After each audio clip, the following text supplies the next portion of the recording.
Deputy Dean,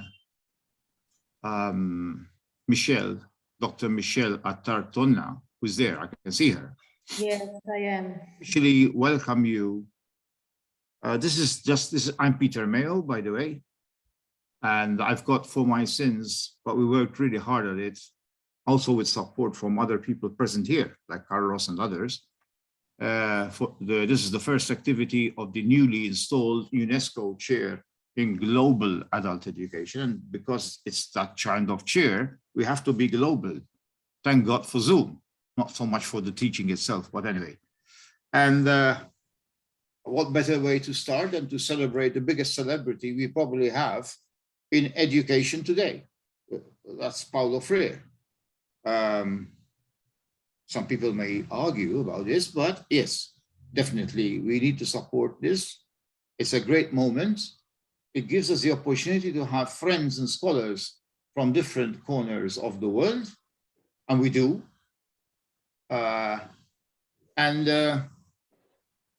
I can see, I think it's Margaret. Yes, Margaret Ledwith. She wrote a lot about Paulo Freire in her books on community development. And Alicia, I can see Alicia. Hola, Alicia. ¿Qué tal? Bien. In Colombia, no? En Colombia. Sí.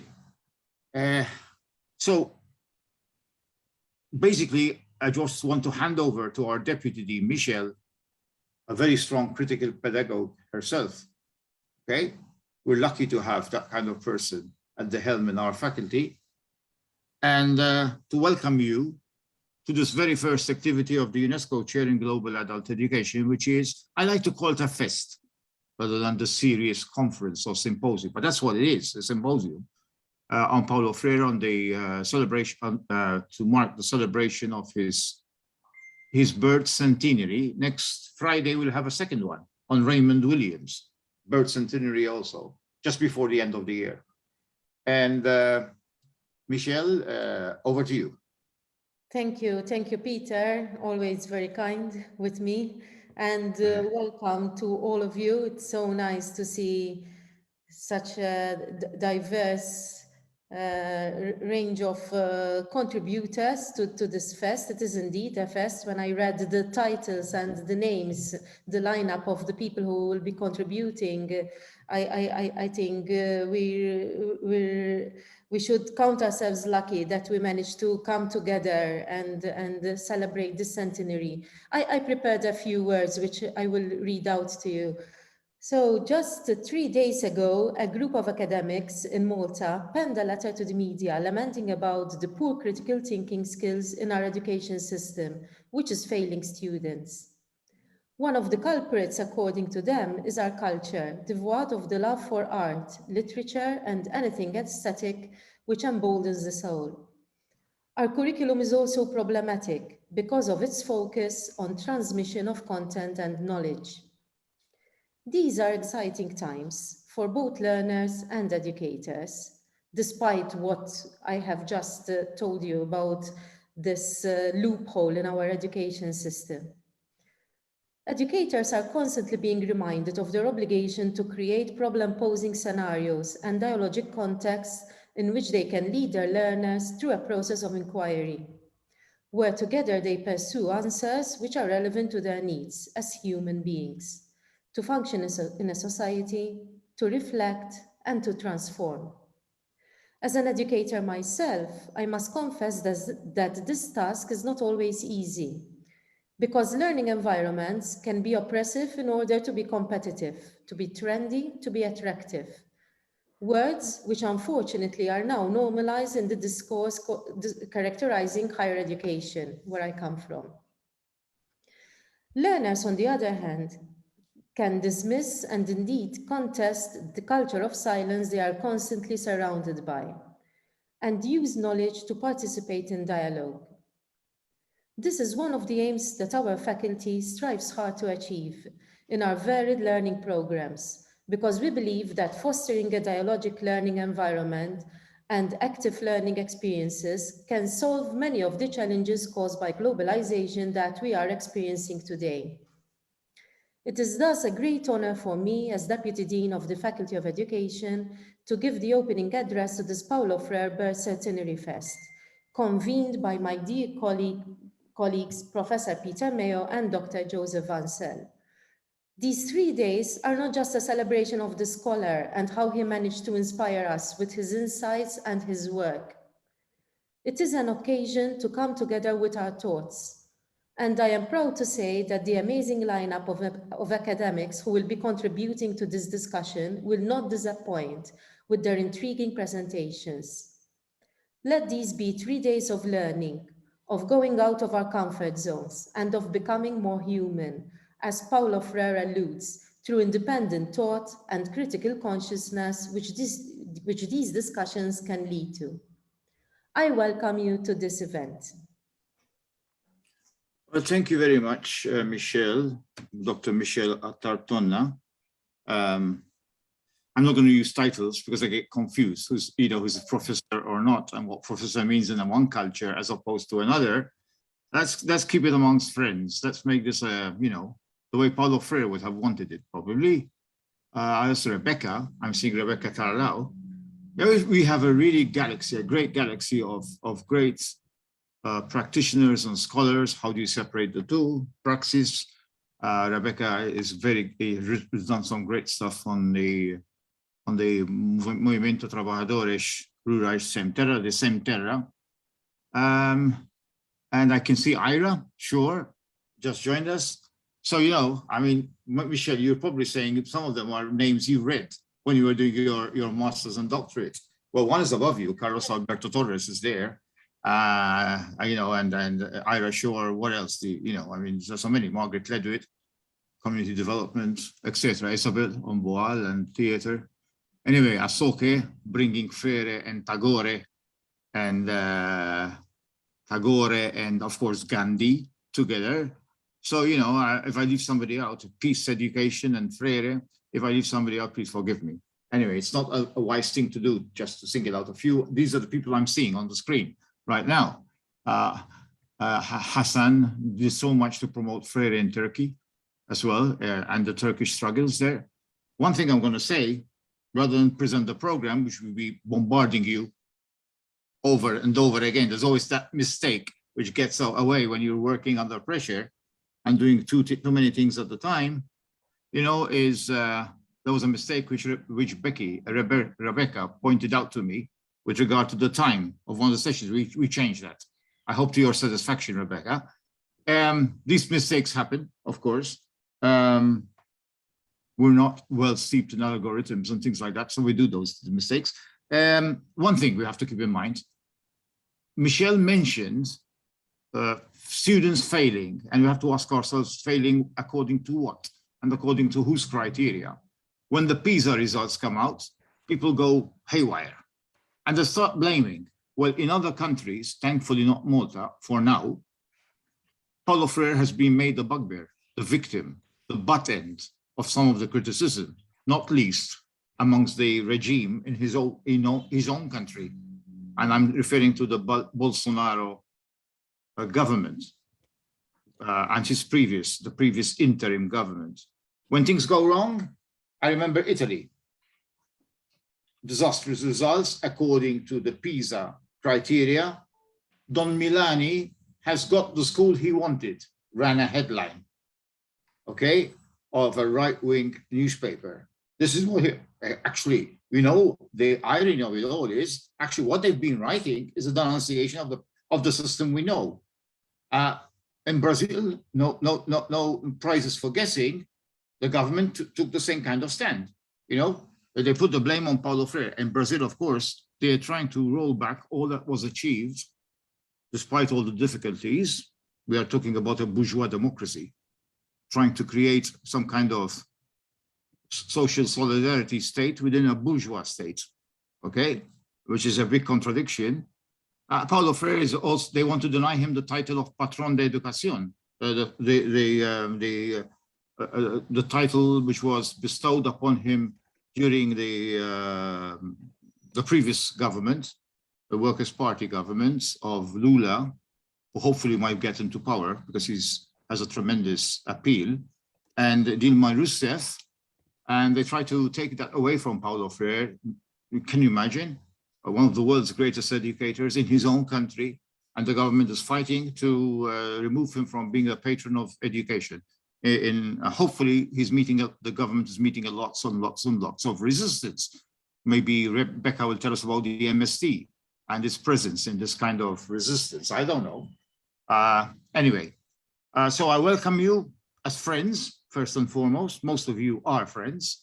And as colleagues, have done much to help further the appreciation of Paulo Freire's legacy in education and the role of movements strongly connected with Paulo Freire, not directly, but in terms of the spirit and the ethos in many parts of the world. And I would like to tell you that I'm helped by my colleague, Joe Van Zyl. Some of you have been in contact with him, who amongst other things, I mean, he's an academic in his own right, and he is also very much influenced by Paulo Freire in his own work, is the person to go to, the go-to person when it comes to the technical issues, hopefully the smooth running of this conference. This would not have been done without his expertise, because he specializes a lot, amongst other things, on online learning, amongst other things. Anyway, without further ado, I think, what's the time now? We should move over to the program itself, maybe ahead of time, 1642. And I will introduce our first speaker. I will anchor the first sessions. Our first speaker is, well, for me personally, a very important figure in my academic trajectory. I had started working on Paulo Freire, but before I met him, because he was away from the university where I was for a few months. I think it was back in Mexico, Carlos. But he's here, and he's been a great inspiration and knowing Paulo Freire personally, and provided me lots of insights which you won't find in books. And then I reviewed his splendid book, The First Freire, the first phase of Freire, a couple of years ago. There are a number of people here whose books I reviewed, actually. And that's Professor Carlos Alberto Torres. And Carlos is going to speak to us on a close collaborator and co-author with Paulo Freire in dialogical works. He's going to speak to us about this is the session on citizenship. We try to look for common themes, citizenship across space and time, Freire across the decades and the globe. And I think we cannot ask for a better topic to open this conference than to see the expansive, A-N, not E-N, the expansive view of Paulo Freire across the globe. This is one educator who has touched millions in different parts of the world. Carlos, the screen is yours. Thank you very much, Peter. Very kind in your introduction. Good afternoon to all of you from Friedrich Schiller University Italiana in Thuringia, Germany, where I'm on sabbatical. So there is no question that Freire is today the educator with the highest international reach in the world. In the same way that John Dewey was the best known philosopher of education in the first half of the 20th century, Freire has emerged as the best known political philosopher of education in the second half of the last century.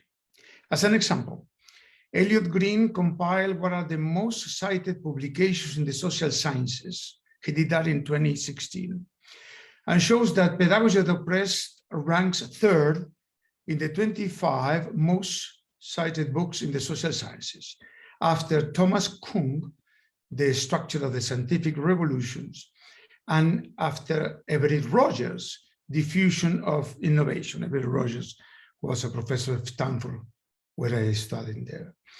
In fact, Pedagogy of the Oppressed, in Green's analysis, is ranked as the most cited book in the field of education. So let me follow Thomas Kuhn's arguments.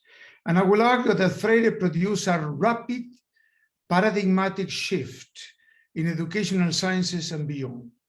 This paradigmatic shift that we will not have the time to explain in this short presentation include, first, concerns on education as emancipation, resulted in the metaphor of pedagogy of the oppressed as the pedagogy that will facilitate unity in diversity via citizenship creation, and by implication, citizenship is schools or public popular schooling, of which I will refer later on.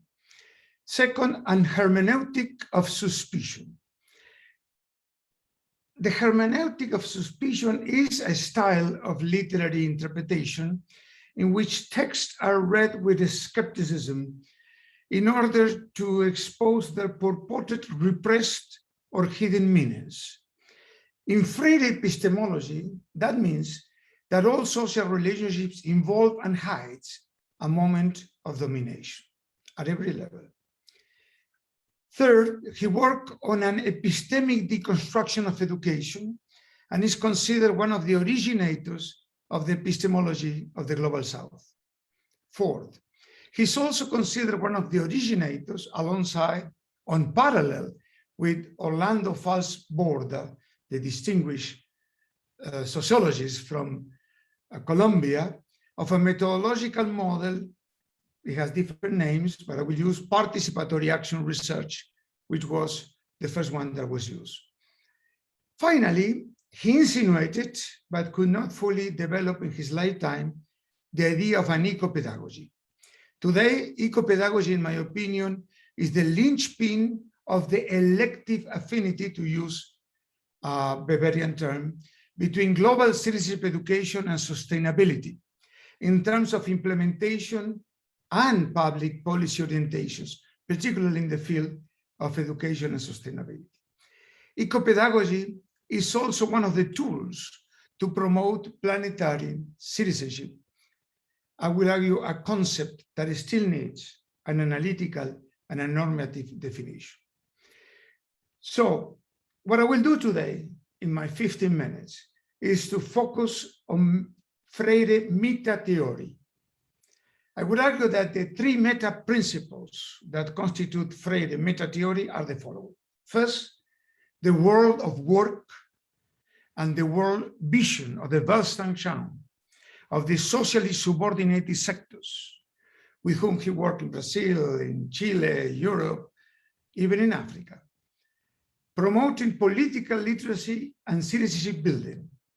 In this interpretive context, there are hints at his interest in the theme of alienation, which for different reasons he could not fully address in his world. I have written about this, and I will continue later on with some more analysis next year. For example, the question of alienation as the product of the culture of silence, a theme that exceeds the world of work and extends into an invasion in the world vision of groups, subordinate groups. Needless to say, these are concerns about alienation and recognition that were central to the work of Hegel in Phenomenology of the Spirit. They were central in the work of Kant, in the work of Marx, continue to be central in the work of the third and fourth generation of critical theory a la Frankfurt, particularly now with the contribution of Rachel Jaggi and my good friend Hartmut Rosa. I had said and reaffirmed here that Freire, from his early work, I just hinted at that in the book that Peter mentioned, in his reliance on Erich Fromm analysis, adopted a model very close to critical theory, if not entirely overlapping. Assessing the importance of praxis, a concept that Freire has used constantly, and in my opinion, Peter has written the best argument I've ever seen on praxis in Freire. They are pedagogical models using constant references.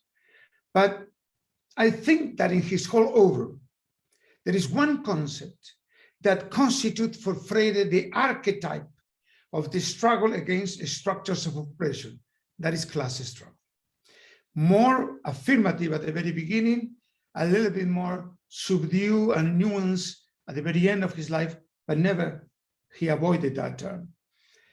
So what happened that Freire moves to consider the wealth and charm of the subordinate sectors, seeking that the knowledge and the wisdom of this population be honored and respected in pedagogic work. There are many times in which Freire spoke about this, particularly in Portuguese and in Spanish, which have not been gathered in English.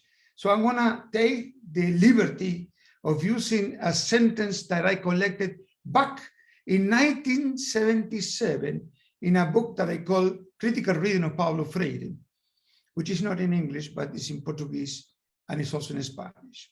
And he said, and I quote my translation, "We cannot, unless we are foolish, expect positive results of educative labor that does not respect the people's particular vision of the world and whose program includes a kind of cultural invasion." Continue with the quote. "Only by beginning with an actual concrete existential situation that reflects the people's choices of aspirations, we will be able to work on the programmatic contents of education. What we must do is to outline for the people with concrete existential situations as a problems that challenges them per se and therefore demand their response. This response, in turn, has to be given not only of an intellectual level, but Freire used the term, but in terms of action, which is really praxis. So unfortunately, this meta principle of Freire, the most important one at the beginning, did not lead him to an analysis of the political economy of capitalism and its analytical constellations. Yet, in the last stage of his life, having fully embraced a model of dialogical, deliberative, and participative radical democracy, confronted the impacts of globalization and especially a critique of neoliberalism. Second, early meta-theoretical principle of his work focuses on the theme of communication, one of the themes less investigated on Freire. We need a dissertation or two on communication in Freire, which represents in his initial writings, one of the first ones in English, appears in Education for Critical Consciousness. If you think of this title, this, let me go back to the archetype, is the archetype of the Freire analysis in all his phases and in the diverse forms of argumentation he used. My original analysis at this level identified few different moments in Freire meta-theoretical work. First, an analytical moment in the construction of critical literacy as a form of social, individual, and collective emancipation. From this moment emerged the concept of conscientization that was so prevalent at the 60s because of the presence in the region, Latin America, of the narratives of theology of liberation and, of course, philosophy of liberation. Next, there is a synthetic moment that is propelled by his appointment as director of the National Commission of Popular Culture in Brazil in 1963. In this moment, his model of critical literacy for adults emerged as a model of political education in the construction of democratic citizenship. Mind you, the military that took over was not stupid. They were very clear about what was happening in the bottom of the Brazilian society moving towards a democratization. This model of political education is at the same time a model of democratic inclusion, considering that a massive literacy campaign that Freire was in charge of proposing for first time in Brazil, a model of inclusion for the democratic vote and the nascent Brazilian democracy. The third meta-theoretical principle that Freire embraced throughout his life and work is the defense of democracy as a precondition for social transformation and as a fundamental element for humanization. Freire makes an explicit link between humanization and democratization. He defines this explicit link as an ontological and historical foundation in the political struggle for democracy and its permanent improvement. There is another element, a summative movement, in which Freire linked his perspective of citizenship with his concept of popular culture and with the concept of popular education. Those two require a much more complicated analysis that I have time in 15 minutes. As we have argued in our work with Raymond Moro, this first phase of Freire was guided by a model of society confronted masses and elites, paradoxically what is happening now with the new authoritarianism, but elaborated from a liberal democratic perspective. The goal was fundamental democratization. 3 decades later, during his mandate as Secretary of Education in the municipality of Sao Paulo, Freire endorsed the concept of escola cidadã, or citizenship schools. Let me go back to a sentence that Freire said 3 months before he passed away, and I quote, "The citizen school is the one that assumes itself as a center of rights and obligation. What characterizes this school is citizenship education. The citizenship school then is the school that helps those citizens who are part of the school and those who comes into the school. The citizen school cannot be a being in and for itself." Notice the Hegelian terminology. This school is a citizen school as long as it practices and constructs citizenship by those persons that use this space. The citizen school is coherent with freedom. The citizen school is every school that, while struggling to be itself, struggle for that students, educators also be by themselves. And because nobody can be by itself alone, the citizen school is a communitarian school, a companionship school. The citizen school is a school for knowledge and freedom of common production. And look at the way in which he close remarks. It is a school that lives the tense experience of democracy. I cannot imagine a better definition. From this trilogy of work, communication, and democracy, emerged the central original concept of Freire. Yet there is a tension unresolved between the project of democratic transformation and the models of revolutionary transformation in the work of Paulo Freire, and I'm afraid that deserves to be discussed further. We don't have the time.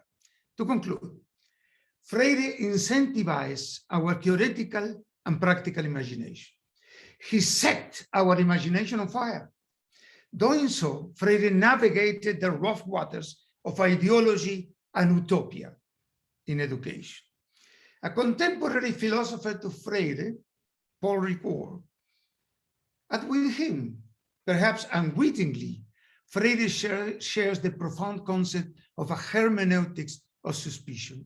Once said in his lectures on ideology and utopia that, and I quote him, "Imagination works in 2 different ways. On the one hand, imagination may function to reserve an order." He didn't say preserve another, reserve another. In this case, the function of imagination is to stage a process of identification that mirrors the order. Imagination has the appearance here of a picture.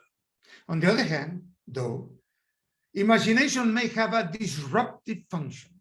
It may work as a breakthrough. Its imagine, in this case, is productive. And imagining of something else, the elsewhere. Ideology represents the first kind of imagination. It has a function of preservation, of conservation. Utopia, in contrast, represents the second kind of imagination. It is always the glance from nowhere. I would conclude in complete agreement with Ricoeur. What will be the definition of Freire? What Freire himself called himself, what other people have called himself, an andarillo da utopia, a subject in movement, a wanderer of utopia. Today, I invite all of you to honor his legacy and become yourself a wanderer of utopia, that a better world is possible. Thank you very much.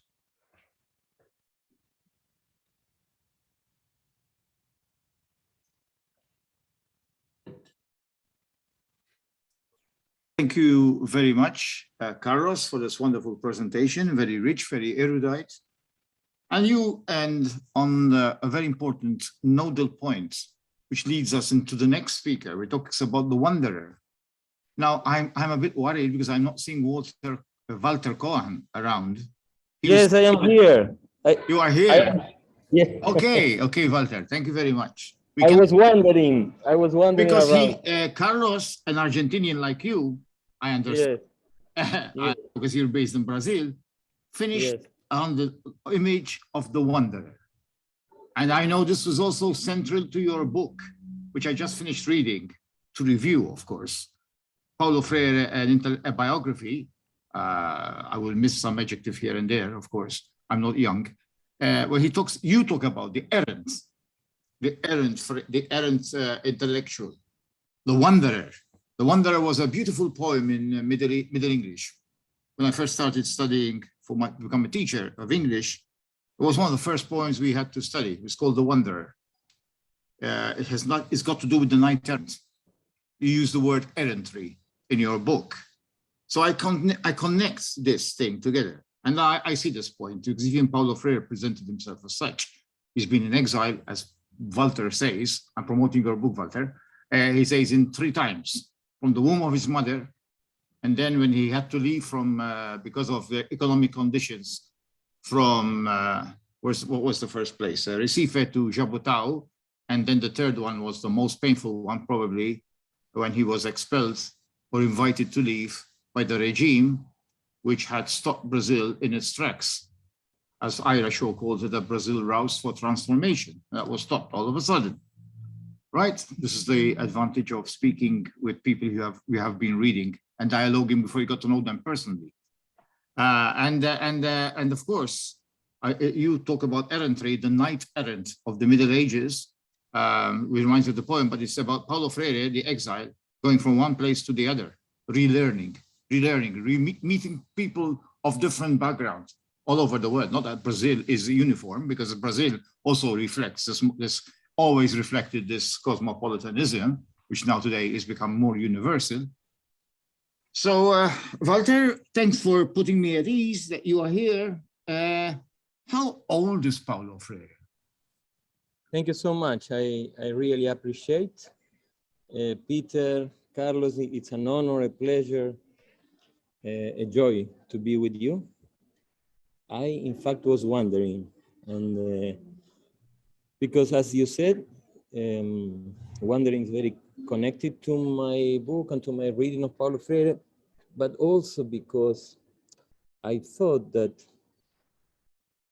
these 100 years should be celebrated as close to Paulo Freire's idea of pedagogy and life, an errant life.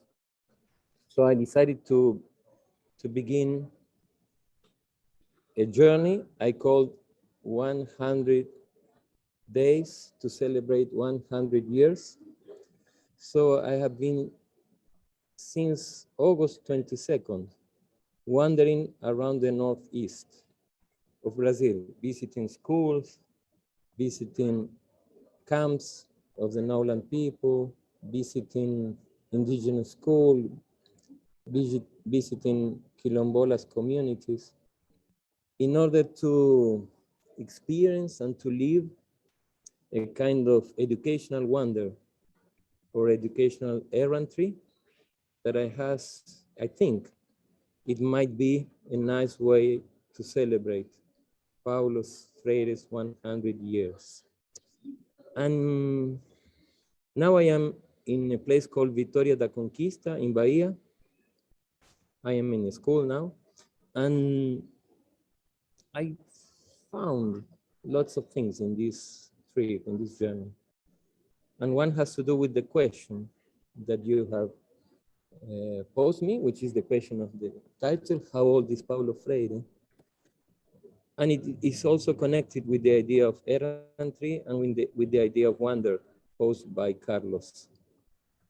I think that sometimes, and this is, I think, very concrete and meaningful in questioning pedagogy, like the pedagogy of Paulo Freire, or a pedagogy of the question, that sometimes we learn much more when we find another question than when we find an answer to a question. And I think that I would like to suggest you that there is another question that arises and that maybe is much more meaningful than how old is Paulo Freire. And I would like to support and to argue why I think this other question is much more meaningful. And the question is, in what time is Paulo Freire? So I could say that to respond, not to answer to how old is Paulo Freire, but to respond to it, I would like to pose another question. And the question is, in what time is Paulo Freire? And I would like to argue something that I have learned in this journey, in this wandering, entering in schools and entering in popular educational experiences.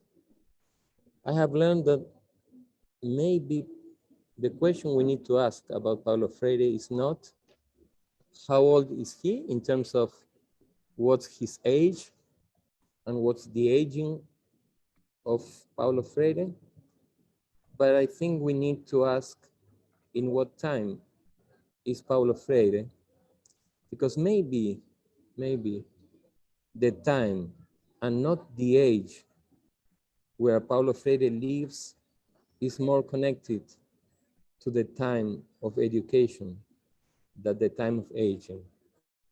So let me justify this saying that in many of these exercises of questioning pedagogy I've been developing in the last 100 years, because I have already passed. I said it was 100 days to celebrate 100 years, but I'm already in the 105 day. It's such a lovely journey. I don't want it to finish. And in all this experience, I've learned that time is not only or not merely chronos. It's not only or not merely aging. It's not merely about quantity, about numbers, about the number of movements, as the Greeks said. So usually in educational systems, in schools, but also in secretaries of education or all institutional educational settings, we have the predominance of a chronological time. We speak even about chronograms, and we organize time according to chronos. And it is in chronos that the question, how old is Paulo Freire, finds its sense.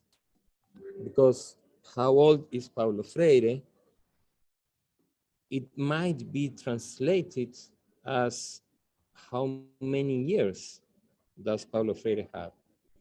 And so we need to count in order to answer this question. We need to enter in the time of the clock, in the time of the calendar, in the time of the chronograms. But as a wanderer and as an errant, I found that education lives in another time. If we speak about trips or about journeys, chronos is the time of the tourist. The tourist needs to take a plane at some time, will be picked up in the hotel at another time, and will arrive to some of the places she needs to arrive at also another times. And she needs to very clearly plan the journey. But I think that the educational journey is much more different than a tourist trip. And I think it's much more close to a wanderer or to an errant than to a tourist. Paulo Freire not only traveled as an errant and as a wanderer, he also traveled as an exile, as an emigrant. And that's the third exile that Peter mentioned at the beginning. So that was when he was forced to travel. when he needs to leave Brazil in 1964, as you all know, because of the dictatorship. And in this journey, I have the pleasure and the honor to go back to Angicos, where Paulo Freire began his literacy journey, let's say, in 1963. You know that he literized or alphabetized with his team 300 adults in 40 hours. And I visited Angicos and I met one by one, I went to the houses of the survivors. They are 15 now. They are between 75 and 84. And they still have an extraordinary memory, precisely, not of an age, not of hours, but of a special time. You know that these peasants in Angicos remember that time, and they smile and their eyes bright when they remember that time as an extraordinary and unfortunately exceptional time, maybe the only time in their lives where they really have free time. You know the etymology of the word school, I think. It comes from the Greek schole. And schole precisely means free time, leisure. So schools, and this is very important, I think, are not only or not mainly places to learn and to teach. They are places to share some kind of time, which I could say free time, unproductive time, not the time of the market, not the time of the factory, not the time of the banking education. It is a time we can devote precisely like a wander travels or like an errand travels, to listen, to open our senses, and to enter in a conversation that might help us, first of all, question, understand, reread, and dream with other worlds. It is a time of utopia, as Carlos said. It is an impossible time. But this educational time is not impossible because it lacks possibility. It is an impossible time because it is the union of all the possibilities, because it's all the possibilities together. It is impossible, in other words, not because of a lack of possibility. It is impossible because of an overcome of possibility. It is impossible because it's present time. Present time. And in Chronos and in the clock, we don't have present time. We just have past and future, because the clock never stops. If a clock stops, it does not work very well. We need to replace the battery. In Chronos, in institutional time, there's no present, there's just past and future. And present is just a limit, a now, an instant. But you cannot be at the present. You cannot be present at the present. And this is the time of education. So I was, how much more time do I have, Peter? How many minutes do I have? 10 minutes? 5? Okay, so I was saying that these students of Angicos still remember, with a smile and with their eyes brighten, the single time where they can have free time. And this is why they call Paulo Freire's present in Angicos school. They were not alphabetized in a school, in a building, but they call this time school because it was free time. It was a time to understand, to question, to reread the world, and also to dream with another world. So the question, the first question, how old is Paulo Freire?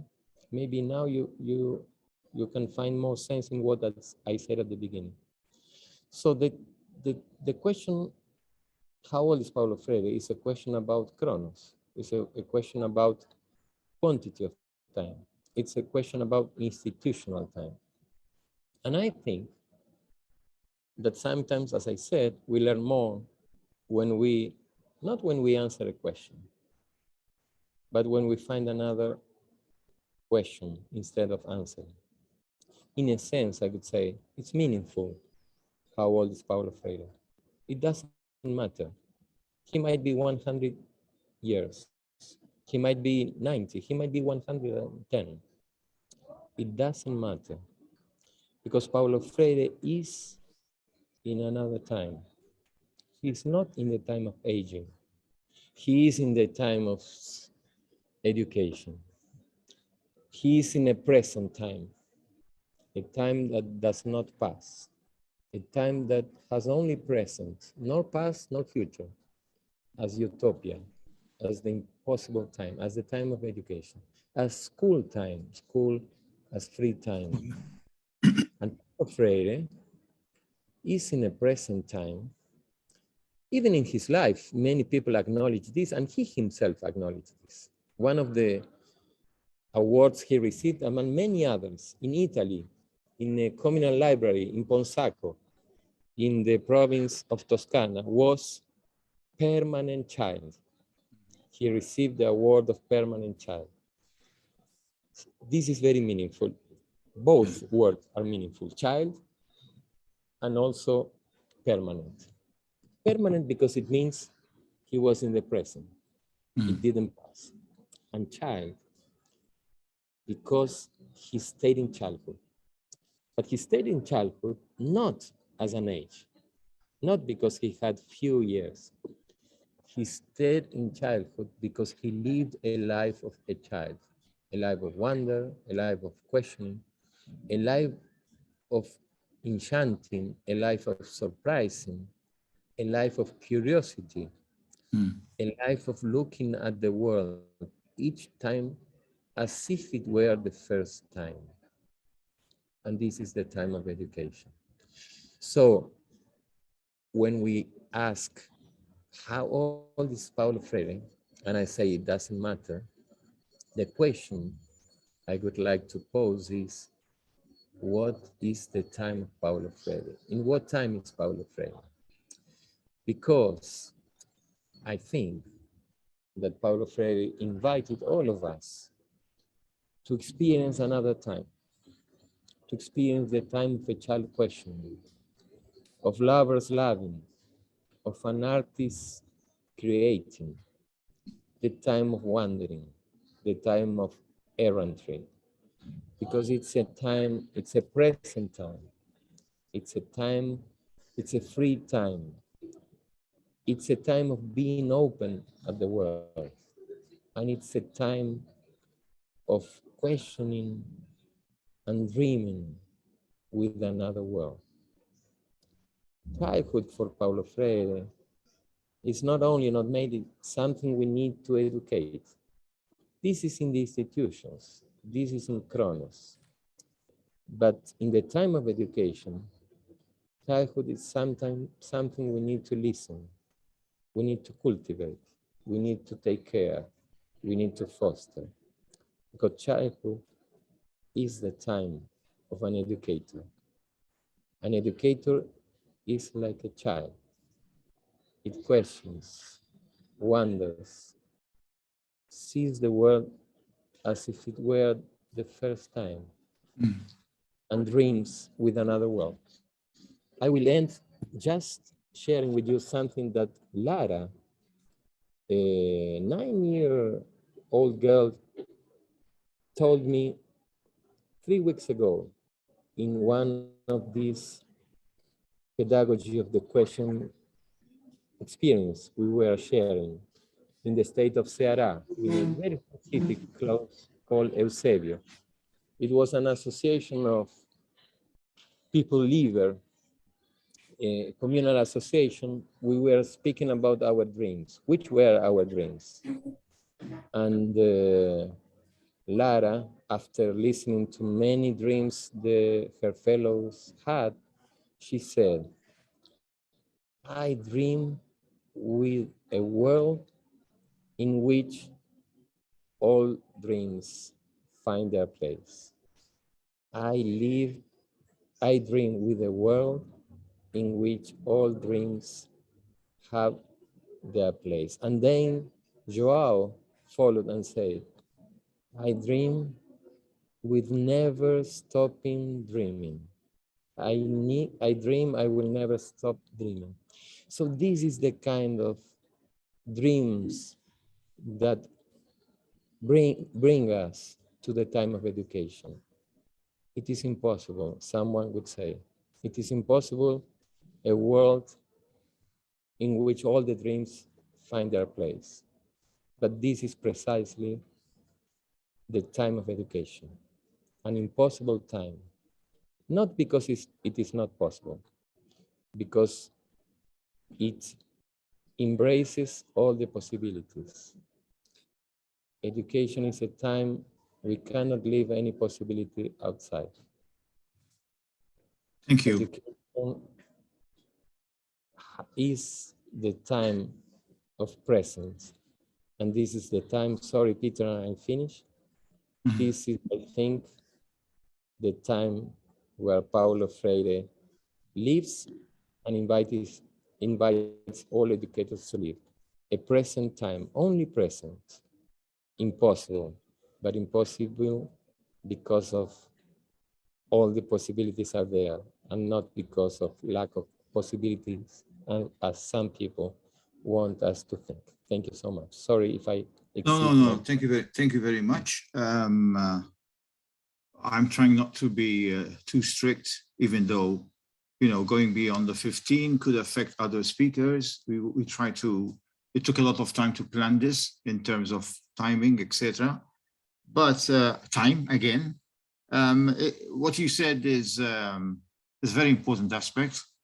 I just finished reading your book, Paulo Freire. Here it is, philosophical biography, where you go into really in great depth on the issue of time, using the Greek distinction between chronos and kairos and aeon.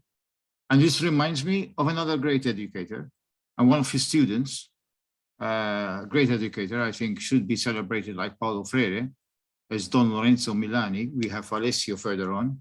And his student, Eduardo Martinelli, was one of the 8 boys who wrote the part of the school of Barbiana who wrote the letter. He goes into discussion in an interview with me and Carmel Borge on this, precisely on the time.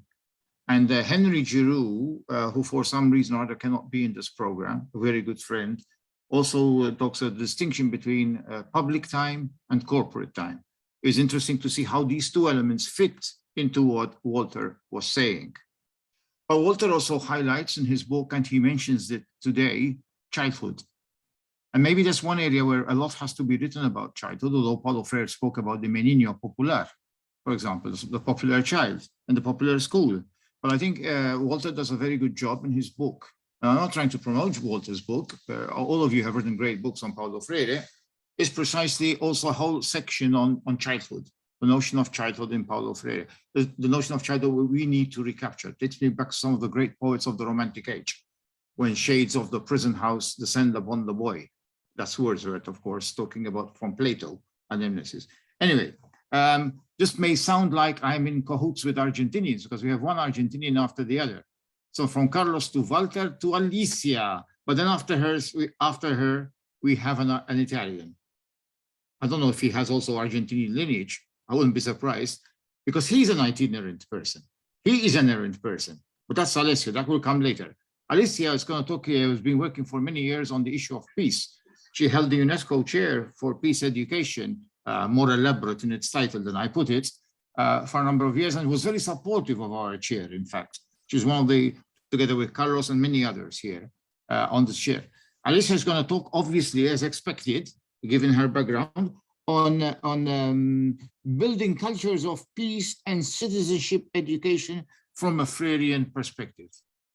Alicia, the screen is yours. Oh, thank you. Thank you, Peter. How do you all? Yes, I'm in the third Argentina. This is an invasion, isn't it? Okay. Well, thank you very much to the former colleagues, Carlos and Walter. And I want to explain what is the kind of approach I'm going to use. Some things are very related and very linked to Carlos and Walter, but it is good to know how prayer is present in what we are trying to construct in Latin America. It is a culture of peace education. And now very related to citizenship education. So yeah, that this is my field, culture of peace, human rights, and citizenship education. And I have been working very many years in Latin America, which means in many countries of our region. So what I am going to reflect with you is a kind of conclusion and diagnosis and description of how we are applying main concepts, ideas, and plans, of course, to the field of culture of peace, human rights, and citizenship education from the very start, but of the field in our continent that was in the 70s, more or less, but now more than ever, because of the situation of the continent from the economic and social point of view, and also because all the routes of the social movements that we are now following and studying also, mainly in Chile, in Colombia, in Guatemala in this very moment, and almost in all our countries. So what are the main concepts from Freire that we apply, we use, we discuss in culture of peace and also citizenship education? So following also what Carlos had said about this field. First, education is a transformative process. That it is a kind of main fundamental idea that we learn in Paulo Freire when I was quite young, very many years ago, in the 70s. And it was new, at least in Argentina, in Uruguay, and Chile, where I started working, because we see education like a kind of goal and integrated form that we have to try to approach. But then we learn from Freire that this issue of the flexibility of the movement, of how can education be all the time moving, never fixed to some situation or some concept. So this issue of a transformative process in order to transform individuals and societies, frankly, it was the first approach that I had in the 70s. The second point that we take now, studying culture of peace in education, is the issue of resistance that I have not heard from my former, I think, from my former colleagues. I mean, education is resistance, and it is in Latin America. It had always been in Latin America, by the way. Of course, not working from the official point of view of the ministries of education, but from the position of the educator informal education, when you try to resist, particularly the headmasters and the ministries of education, that they work as a kind of, I would say, enemy of transformation many times. And particularly resistance in the non-formal education, which is a field that I pay particularly attention for culture of peace and citizenship education, because very many times there is a change there in the non-formal. We have to remember that. Second, education is a permanent construction. So this permanent construction gives our field of culture of peace education from Freire view, helps us to understand the complexity of the process and the tensions that occurred during the process of education.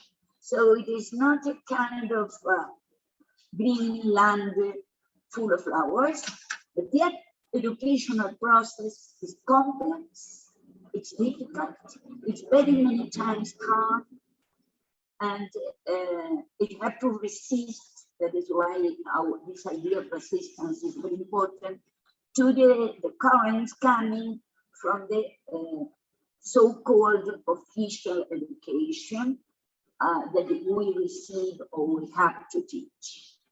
So finally, what we learned, then we transferred culture of peace from Freire, is this idea of education as a possibility to dream together in alternative futures. I love that very much. So this way to dream together in other futures, and it is not only one, because education is flexible, but it is a lot of that we can think in that alternative future. So, which is quite difficult from a continent that the reality is so hard from the political point of view, from the economical point of view, from the social point of view. So this chance to bring together, thanking Paulo Freire, gives us a motto in order to continue working. And I think that this motto of thinking together different futures, of course, better futures for all, is extraordinary. Seen also in our field, education is part of a social and political movement towards transformation. So it is impossible to divide. I know that this is quite difficult sometimes to understand by my European colleagues, but that thinking, education thinking from a political platform. And this has been discussed, and this continues to be discussed, as this idea that education is never neutral. It is never neutral, of course, in building cultures of peace and citizenship. So, and this is very, how can I say, strong in Latin America. And teaching, I am almost all my time more than researching training teachers. So in these training teachers, it is not necessary that I tell my students, postgraduate, doctorals, or whatever, that education is never neutral and it is resistance. They know. The Latin American students, they always know. I mean, it is, and it is new sometimes from the Japanese. And it is new sometimes from the South Koreans. But it is not for us. So this impact of Freire, I mean, in the sense that we immediately understands what he means, what he writes. It's so natural, because the way we think like him and see things like all our students, even so many years after his death, no? Also, we use from Paulo Freire, we apply this effort and I'm trying to do the integration with the concepts of multiculturality, diversity, and eco-pedagogy to this education. It's quite difficult to teach today or to think from the framework, the traditional one coming from Latin America in the United States, to the new young peace educators in Africa and in Latin America. We can speak about building culture of peace without approaching the multicultural perspective, the diverse perspective, and the environment. What Carlos said, eco-pedagogy, that was the last words of them. So it is a must to enter in these issues that were Freire was the first and introduced to us, at least in our field. So also modern because of this, and then there are things that are today in the streets. I'm living in the last years in Colombia, and so the streets of Colombia, in the movement here, that is so strong, the citizenship education, particularly cultural peace education, these concepts are ever present. And I always said, well, you know, from where we have to thank these concepts adding to education, to the formal and to the non-formal. The idea that freedom and equality can only be constructed in the universe of difference. Well, it is strong for us. And finally, well, not finally, but in order to make a kind of summary, the idea that the way of democratize education, I mean the democratization of education, it's also possible educating for change and transformation. I mean, it is a kind of must, a given order, spiritual one at least from Freire, that we have to work on that sense, on democratization education, and this democratization is possible only educating for change and transformation. So don't reproduce. Or as a colleague from mine from Mexico said, well, reproduce what is good only. Now we have to think what is good and what is bad. Huh? But I mean, think that that reproduction possible reproduces what we don't like in the world of today. So let's move for change. The inclusion in our methodology of a transversal methodology. I mean, the teams in citizenship education, I don't know if the Carlos and Walter agree with me, they are mainly interdisciplinary. I mean, when we work following Freire ideas and working in intending to construct cultures of peace and citizenship, we are very many people from very many disciplines. So we are not educators, all of us are lawyers, sociologists, educators, of course, historians, anthropologists, psychologists.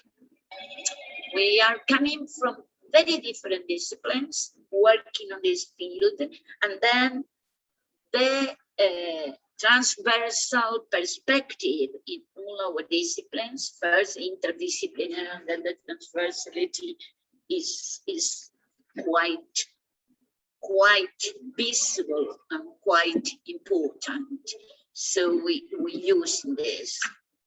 Finally, characteristics before I leave 5 minutes for the actual situation. The idea of education as a revolution of the conscience.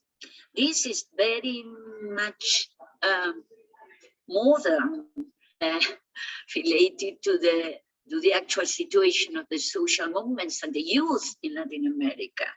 I mean, to be aware of the problematics of the reality or realities and the need of action after this awareness in order to reinvent the reality is something that Freire pushed a lot, and it is very much in the programs of the young social movements today. I mean, they say we can't work, we can't move without thinking that we have to reinvent the reality that we don't like. So, and this reinvention of the reality, that's in terms of Freire and in terms of the young movements today, is only also possible looking around. The famous mirando por todos lados, mirando la realidad in Spanish. I mean, looking what is happening, knowing what is happening, being aware of what is happening from the political point of view, the social point of view, the economic point of view, and then making programs together, making projects together. They need to go to really practice the praxis. I mean, to study, to depart from the frameworks, but then go to the reality and return and go again and return in this tension and in this dialectic. So really we need reason and heart for navigating the uncertainty of today. The uncertainty, is it correct English? I'm not sure what. Okay, of today.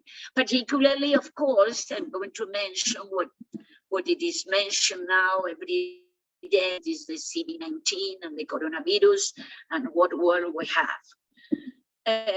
Which gives more uncertainty to our former uncertainties. So my students say, we have enough with the problems in this continent to add a damn virus. That is what they say, yeah, really. This is what, but we have to add.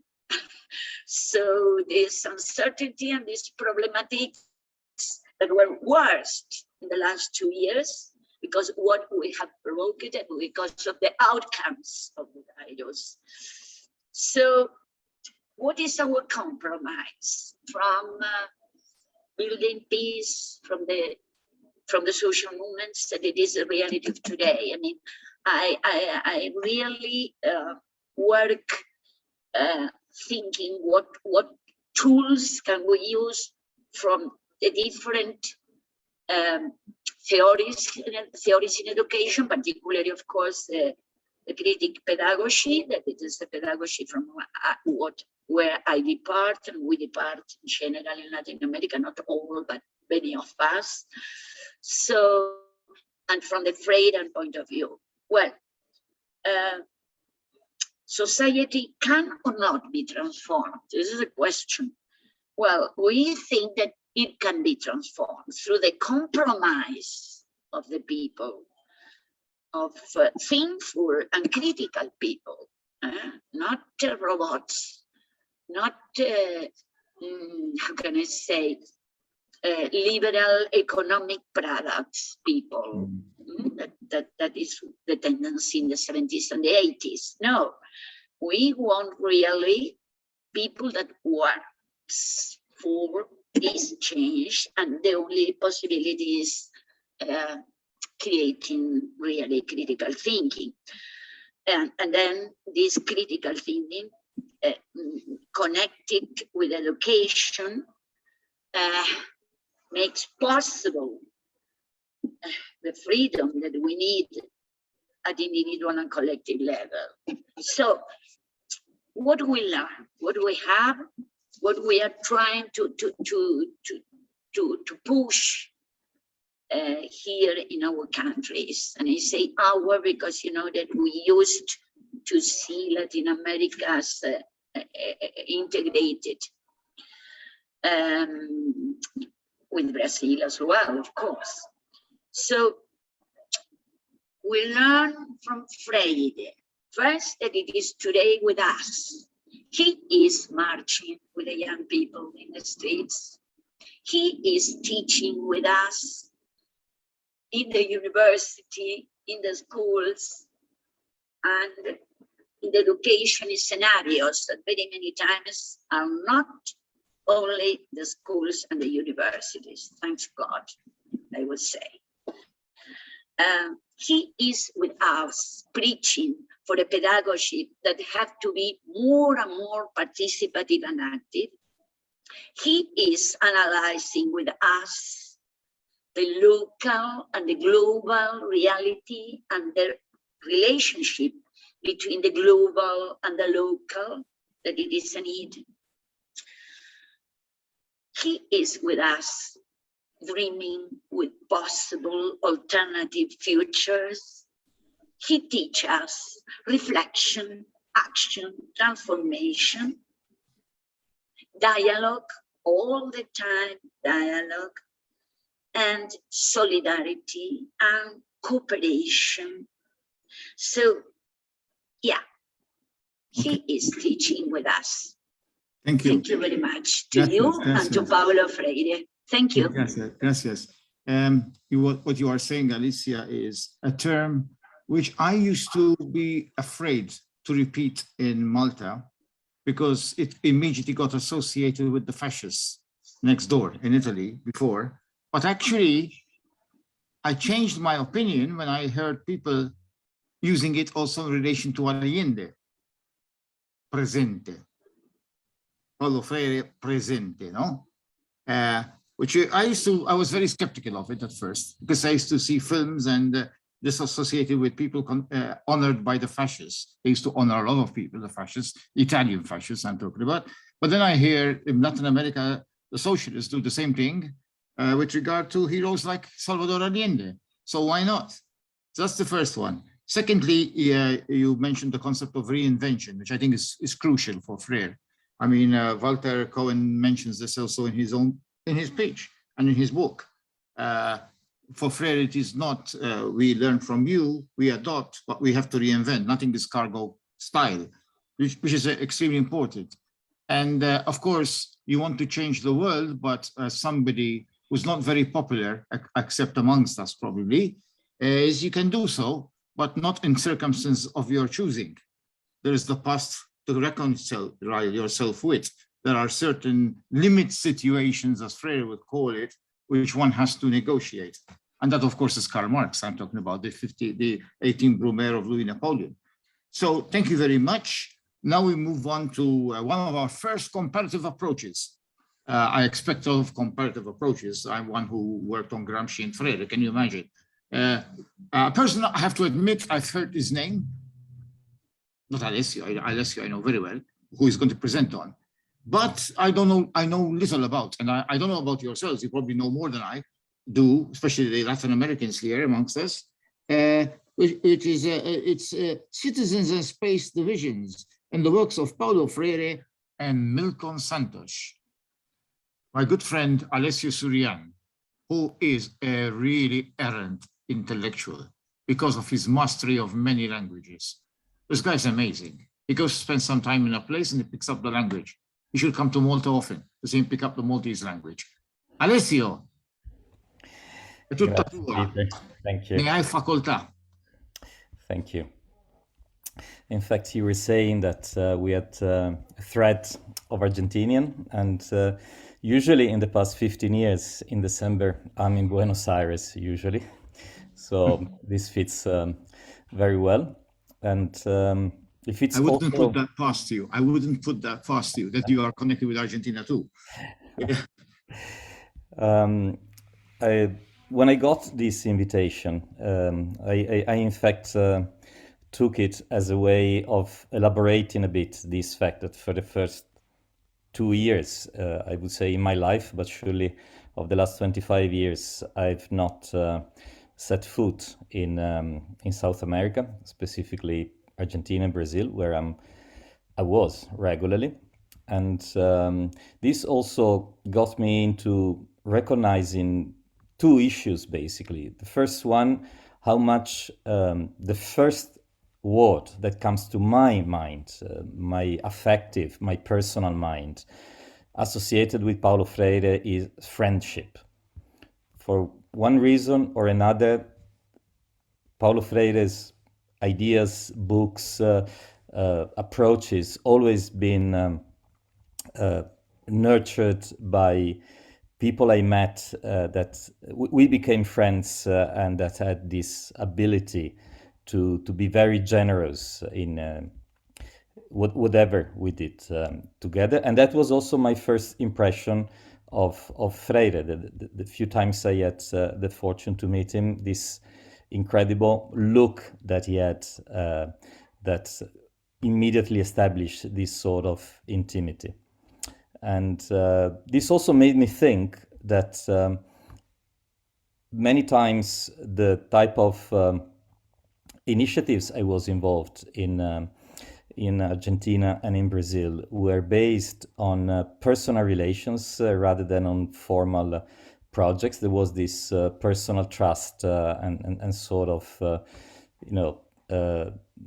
links that got me into, projects that had very little to do sometimes with my former academic or professional position, and that really helped me to discover the intellectual world around Paulo Freire and how much for many, many years I had been ignorant of so many intellectuals that had built a transformative culture in Brazil. So I've chosen a little dialogue that never took place actually in person, but that I think intellectually was there between two activists and scholars and thinkers that I think were crucial in Brazil in the 60s, in the 70s, and then forever, of course. And unlikely my initial intention, I prepared some slides that I cannot share because the organizer doesn't want us to share slides until now. So it's up to you. If you want me to share slides, I have a few prepared just to draw your attention on certain issues. But I never, vietato niente. I never said we don't use slides, but within this time allotted, yeah. In fact, we have a surprise from Scotland eventually in this program. So yeah, start your video. Joe, this is your territory now. There you go. It's already granted. Thank you. And to begin this dialogue, I wanted to focus on the notion of citizens, but especially the notion of space divisions. How much Brazil has been globalized in my experience of Brazil over the last 20 years, but also how much the world has been Brazilianized, I would say, in the sense of having such striking space and wealth and racial divisions very close almost to every door.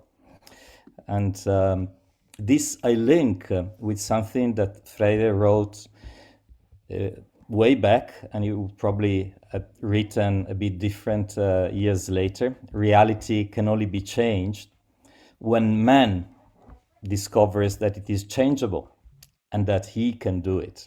Now, apart from using the masculine, I think this is crucial also to many of us. We are not looking for education at large, but for a clearly transformative education, an education that acknowledges issues of social justice, of change in a collective way. And for me as an Italian and as somebody who has roots in Sicily, this has been really crucial because Freire was linked to one of the most generative experience, linked to the way Danilo Dolci, after 20 years of working with adults, also started a school, probably a school that would please Walter in his search of inspirational schools today. And in that experience, I think that the key issues, I think they were already framed before me. I don't need to go back into that. Carlos was aligning them: eco-pedagogy, action research, involving also Falsboda, senti pensante perspective. And I would add collective writing as a concept at large, add such an important dimension into speciality, into the territory as a formative frame, as the frame where this learning interaction take place as act of knowledge of reality, and in Freire's dialogical perspective, co-knowledge, co-production of knowledge. So I just connect Freire and Milton Santos, who in my eyes really brought a major change, not only to the way we conceive geography in Brazil, but also internationally.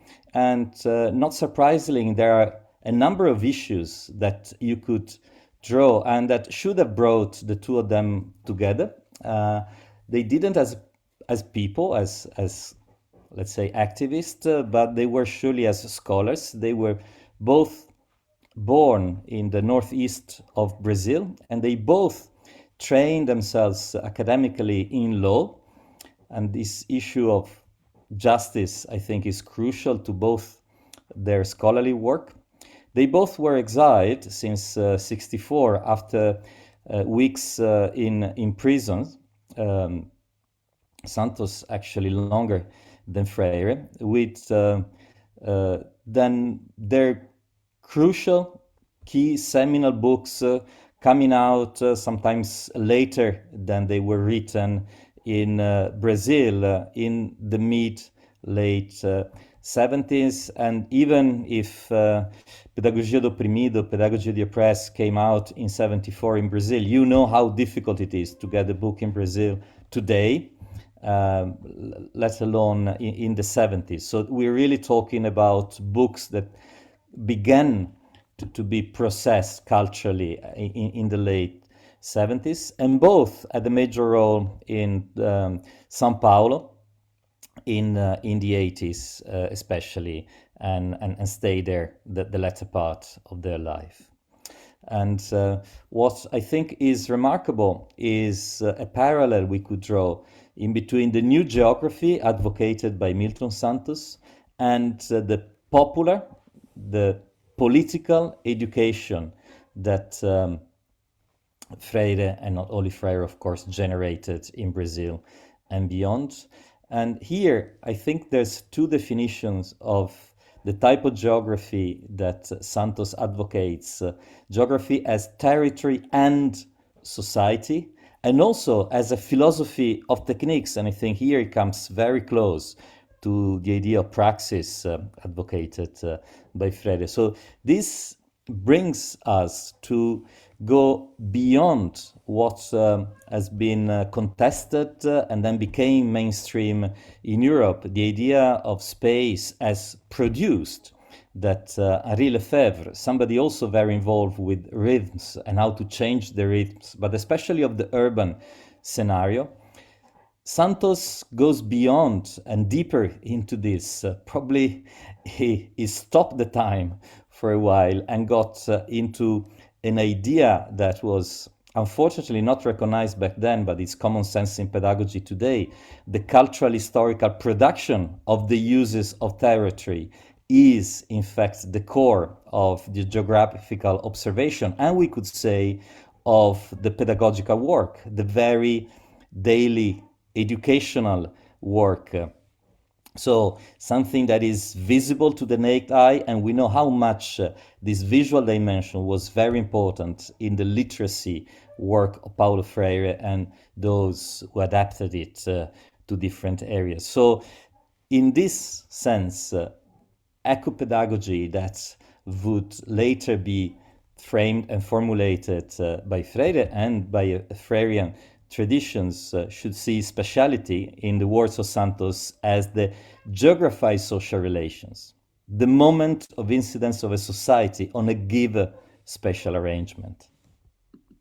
Now, what Santos also adds is that establishing the foundations of a truly human space, a space that can unite men, is this geographical gaze, an instrumental space for the reproduction of life. So on one side here, we have a very pedagogical idea of geography as something that acknowledges divisions in society. On the other side, we have the same cast that we see in Paulo Freire, a humanistic and 360-degree idea of life that recognizes, in the case of Santos, the social entity within geography, within this relation to the territory we inhabited, something that imposes itself on everything and everyone, and most important, I think,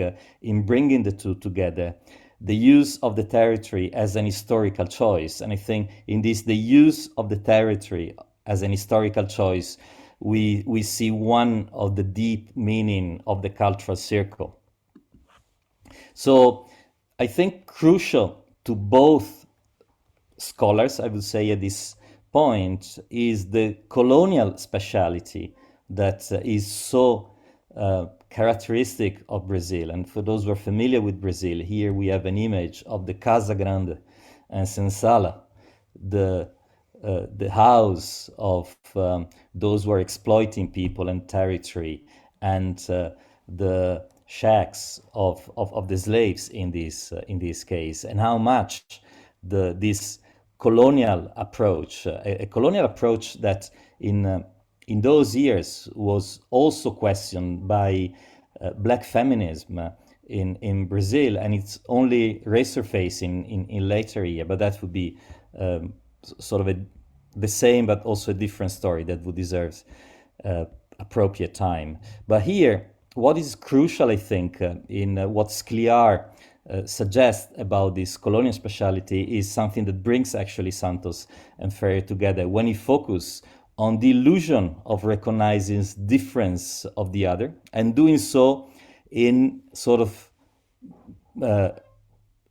observing the external appearance, the mimicry of the racial, linguistic, historical, sexual, cultural differentiation, while the issue of recognizing diversity is in fact an issue of recognizing a painful process of alterization into victimization and culpability. And here it's amazing how these authors are dialoguing with Fanon in very different ways. That would deserve really a different chapter. But in a way, Fanon doesn't arrive to Brazil by itself. It's sort of mediated by Sartre when he is visiting Brazil in the 60s. And we all know how important it was in the last, especially in the last part of Pedagogy of the Oppressed. I think that in the work of Freire, Santos, but also Florestan Fernandez or Lelia Gonzalez, we really have very generative tools and observations that allows us to tackle this profound divide today as well. So I think that what this tells us in terms of our own pedagogies today is something that it's difficult for me to translate in English. It's what Freire terms situação no mundo, so our own positioning, the recognition of our own situation in the world that allows us to assume the historical task of feeling as a creative transformer of these existential conditions. And this is really, I think, at the core of the type of reflection that Freire is advocating, that Santos is laying the ground for, and that I think we are right in saying goes beyond the initial sketch by Dewey and very deep into what kind of engaged commitment with the reality and not just a general dialogical position it is about. Now, I'm concluding by just mentioning, and I can share this with you, how much this special dimension it is in Freire's pedagogy. Here are a few books, as well as the geographical space as a pedagogy, existential pedagogy, is in Santos' book. And I would like to finalize this with just two reflections. The first one is by Santos. Space, like other social instances, tends to reproduce itself, an amplified reproduction that accentuates its already dominant features. So here Santos is introducing a cultural dimension, a cultural framework that is so crucial to our own transformative work, to our own, let's say, reading of Freire. And Santos says the spatial structure, like other social structure, is both a subordinated but also a subordinating structure.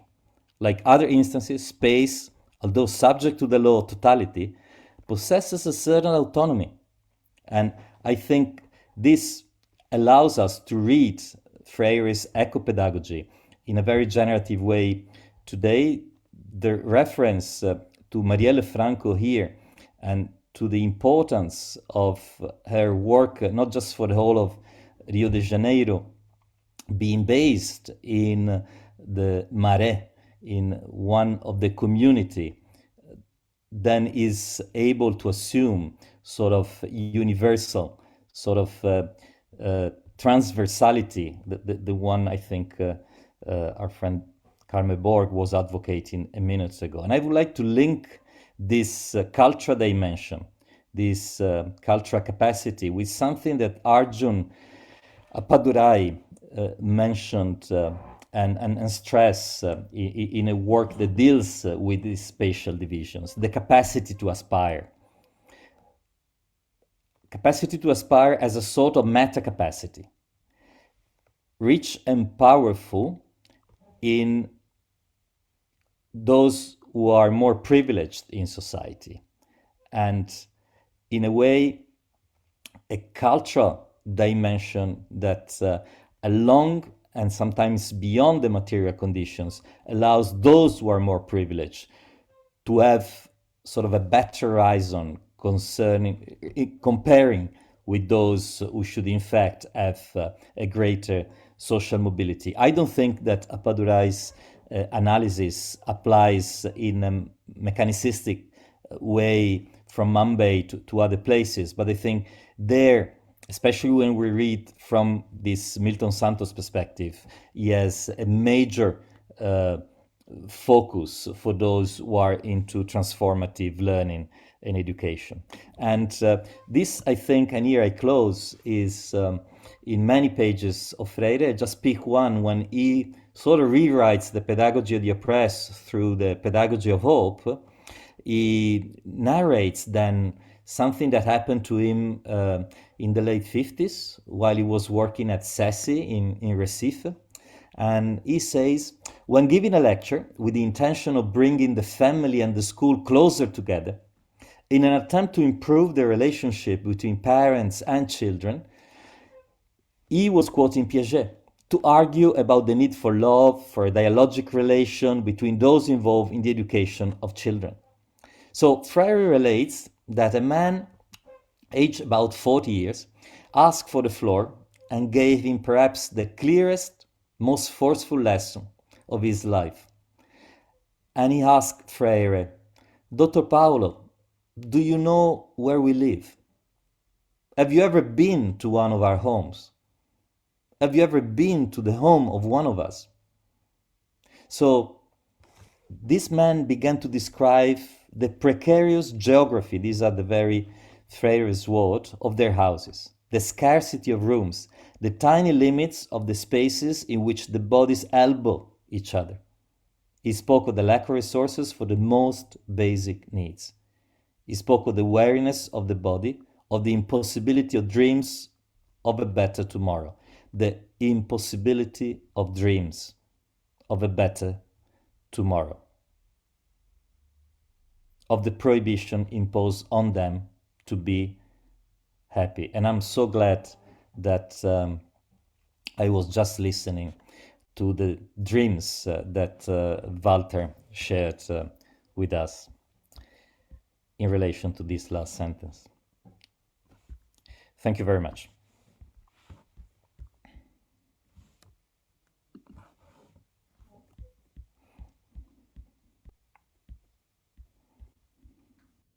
Because I always mute myself when others are speaking. Grazie molto.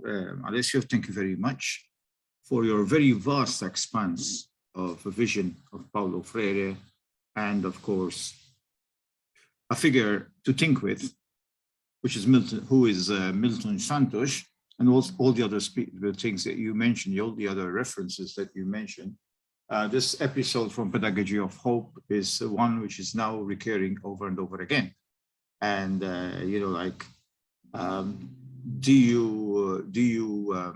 reminds me of Bell Hooks when she writes about you talk about the pain, but do you feel it?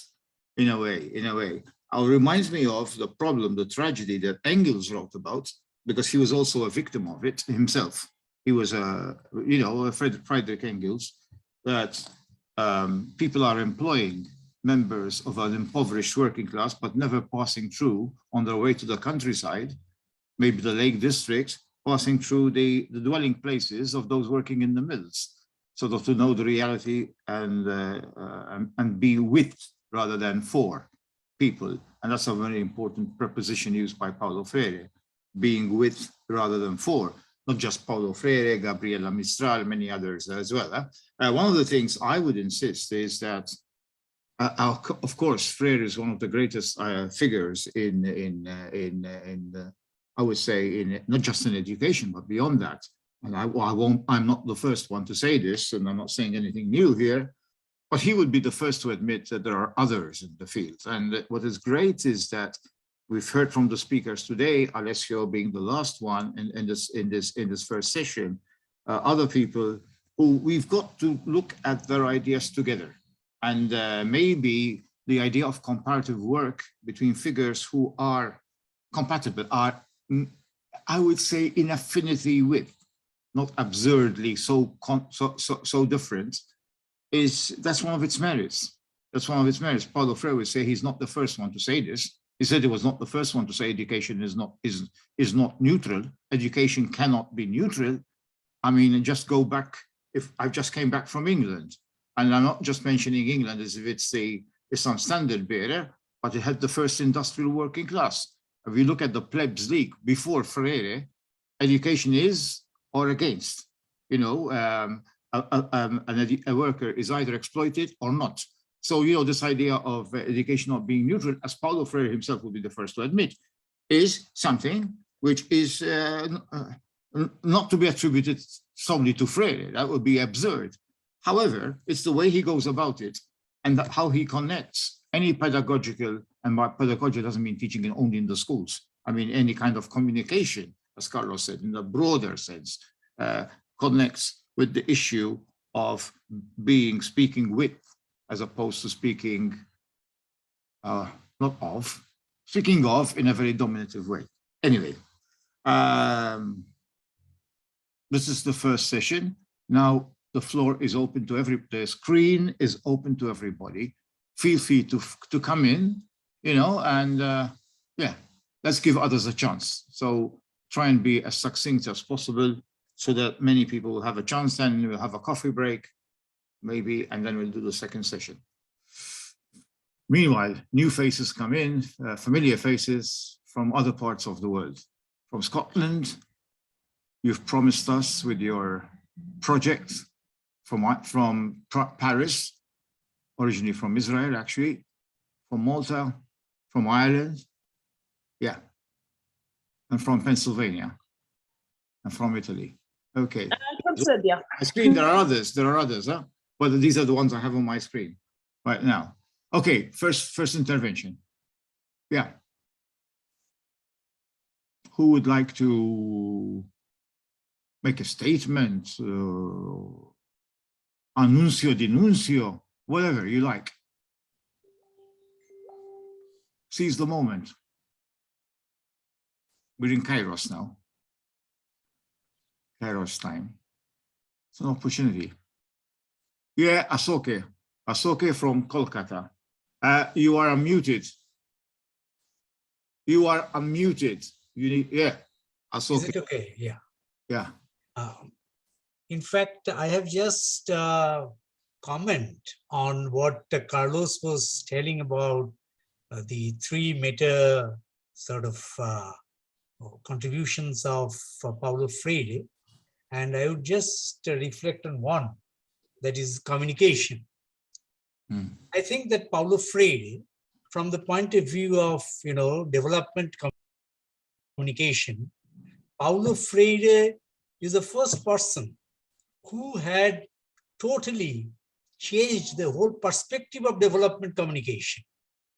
And I congratulate Carlos for taking that thing into account in his contribution, contribution to the world of learning. So this is my comment that his essay on extension or communication. Yeah, the first book. It is one of the greatest essays on communication, mass communication, development communication ever written, I would say. And Paulo Freire is a pioneer of today's development communication. And any book, good book on development communication starts with this watershed essay and then goes into participatory mode of communication and all that. So this is my comment on Carlos's lecture.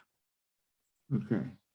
So Soke, that's from the University of Yadavpur and from the Bangladesh Institute on Lifelong Learning. So. And yeah. I would also like to mention that Carlos was the person, who had published my first article on comparative studies of Freire, Tagore, and Gandhi in Paulo Freire newsletter way back in 2004, from UCLA. So this is just to remember him. One of the first books in our series with sense. Now become Brill, of course. But then let's not go commercial. Yeah.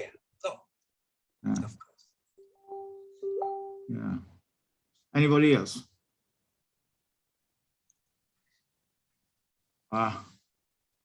Please. Colin, do you want to say something? You have to unmute yourself.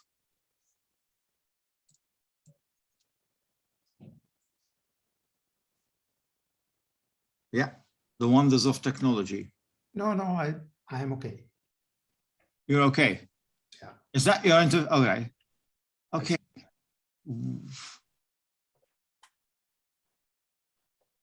I thought we have a problem handling people who want to speak right now. Ira, sure. Yes, can you hear me? Yes, very much. Okay. I want to thank the panel. Very, very interesting.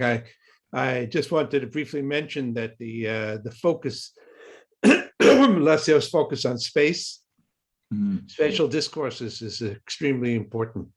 And I'm not going to say more about it now. And when I have my 15 minutes on Wednesday, I want to draw on that for situated pedagogy and situationality as a foundational direction for people who practice Freirean education. So I want to thank him.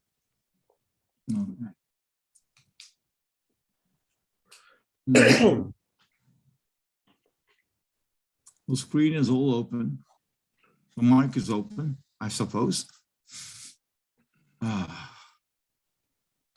Hi, Peter. It's Colin here. Can you hear me now? Yes, I can. Okay. So I just want to say that I've just come from the hospital where Jerry is being assessed, and I'm glad to be back, but I'm sorry I was late. So I missed a lot of very important. You've got much more serious issues to contend with right now. That's true, but nevertheless, Can we share this? Should we share your situation? Well, you can if you want. You give your version. Colin and Jerry Kirkwood wrote a very important book, which many people, certainly in Malta, have read. It's a reinvention of Paulo Freire in a community context. It's the Adult Learning Project. This is one of the most sold out books by the Open University. Before we had republished it with modifications. And Jerry, unfortunately, well, as seems to be quite common nowadays, has been hospitalized with the start of dementia. And I pronounced it the way Neil Young pronounces that word, because his father had dementia too. And I had an aunt who passed away, so I know the situation about it. So it's very brave of Colin to continue being active, writing for the forthcoming first issue of Convergence, which we hope to revive under our chair. Used to be the ICA journal and will still be, but now we are responsible for it, for producing it. And he's also willing to be very innovative in the presentation he's going to give to this meeting. For any one of us in, I would say more than just Europe, having Colin in this project, in this program is a very important, is very important. Because precisely of that famous book about Paulo Freire, Living Freire in Scotland, Living Adult Education, Freire in Scotland. Are we getting close there? Yes. I used to teach that book in the community development course I used to teach. It was the main text, actually. So Colin, you want to add something? No, thank you very much, Peter, for the welcome. And I just look forward to hearing from so many old friends and people whose work has influenced us. Yes, this is a who's who of Freirean interventions. We've had some notable omissions. Some might be a personal mistake I've done. And then, it gets to a point that we have to keep it to 24. Well, one very important person is Daniel Shugorinsky. So here I am, I'm mentioning him. Another Argentinian, by the way, another good personal friend, thanks to Carlos from our days as students at Alberta. I mean, he's sorely missed, but I have a feeling it must have been very much an oversight, or I don't know, under pressure. Others couldn't make it, had to pull out because of family concerns. Antonia Darder is one of them, and the other one is Inia Cioli, okay, who are in very similar situations, some of them, we've got them in our family too, these cases. This is something where, we lose a number of people this way. Anyway, what else?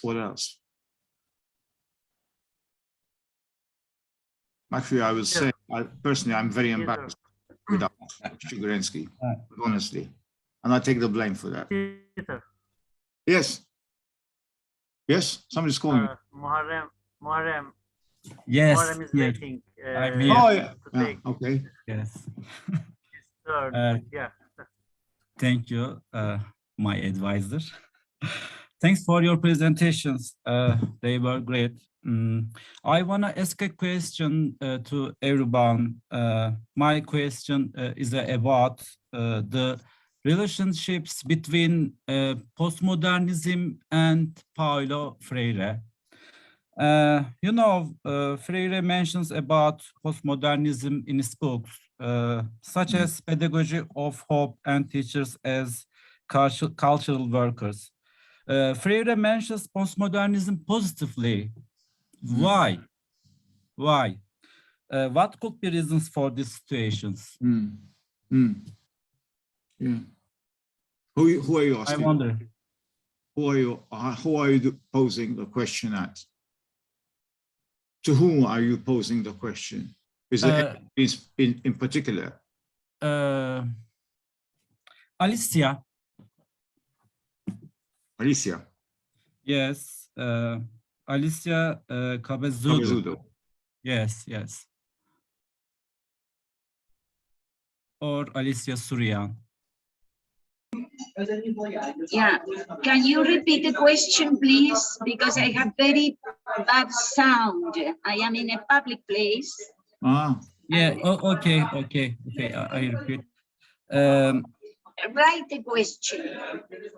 Yes, Freire mentions about postmodernism in his books, such as Pedagogy of Hope and Teachers as Cultural Workers. Freire mentions postmodernism positively. Why? What could be reasons for these patients? he is surprised that Freire puts a positive spin Yes, on postmodernity, on postmodernism, yes. rather than simply an unfinished modernity or something like that. Is that what you are? Is that what you are asking? Okay. Maybe I don't know. Carlos, can you answer that? His positive use of the word postmodernism. In my opinion, that was part of a conversation in which Freire was, in a way, brought to the conversation.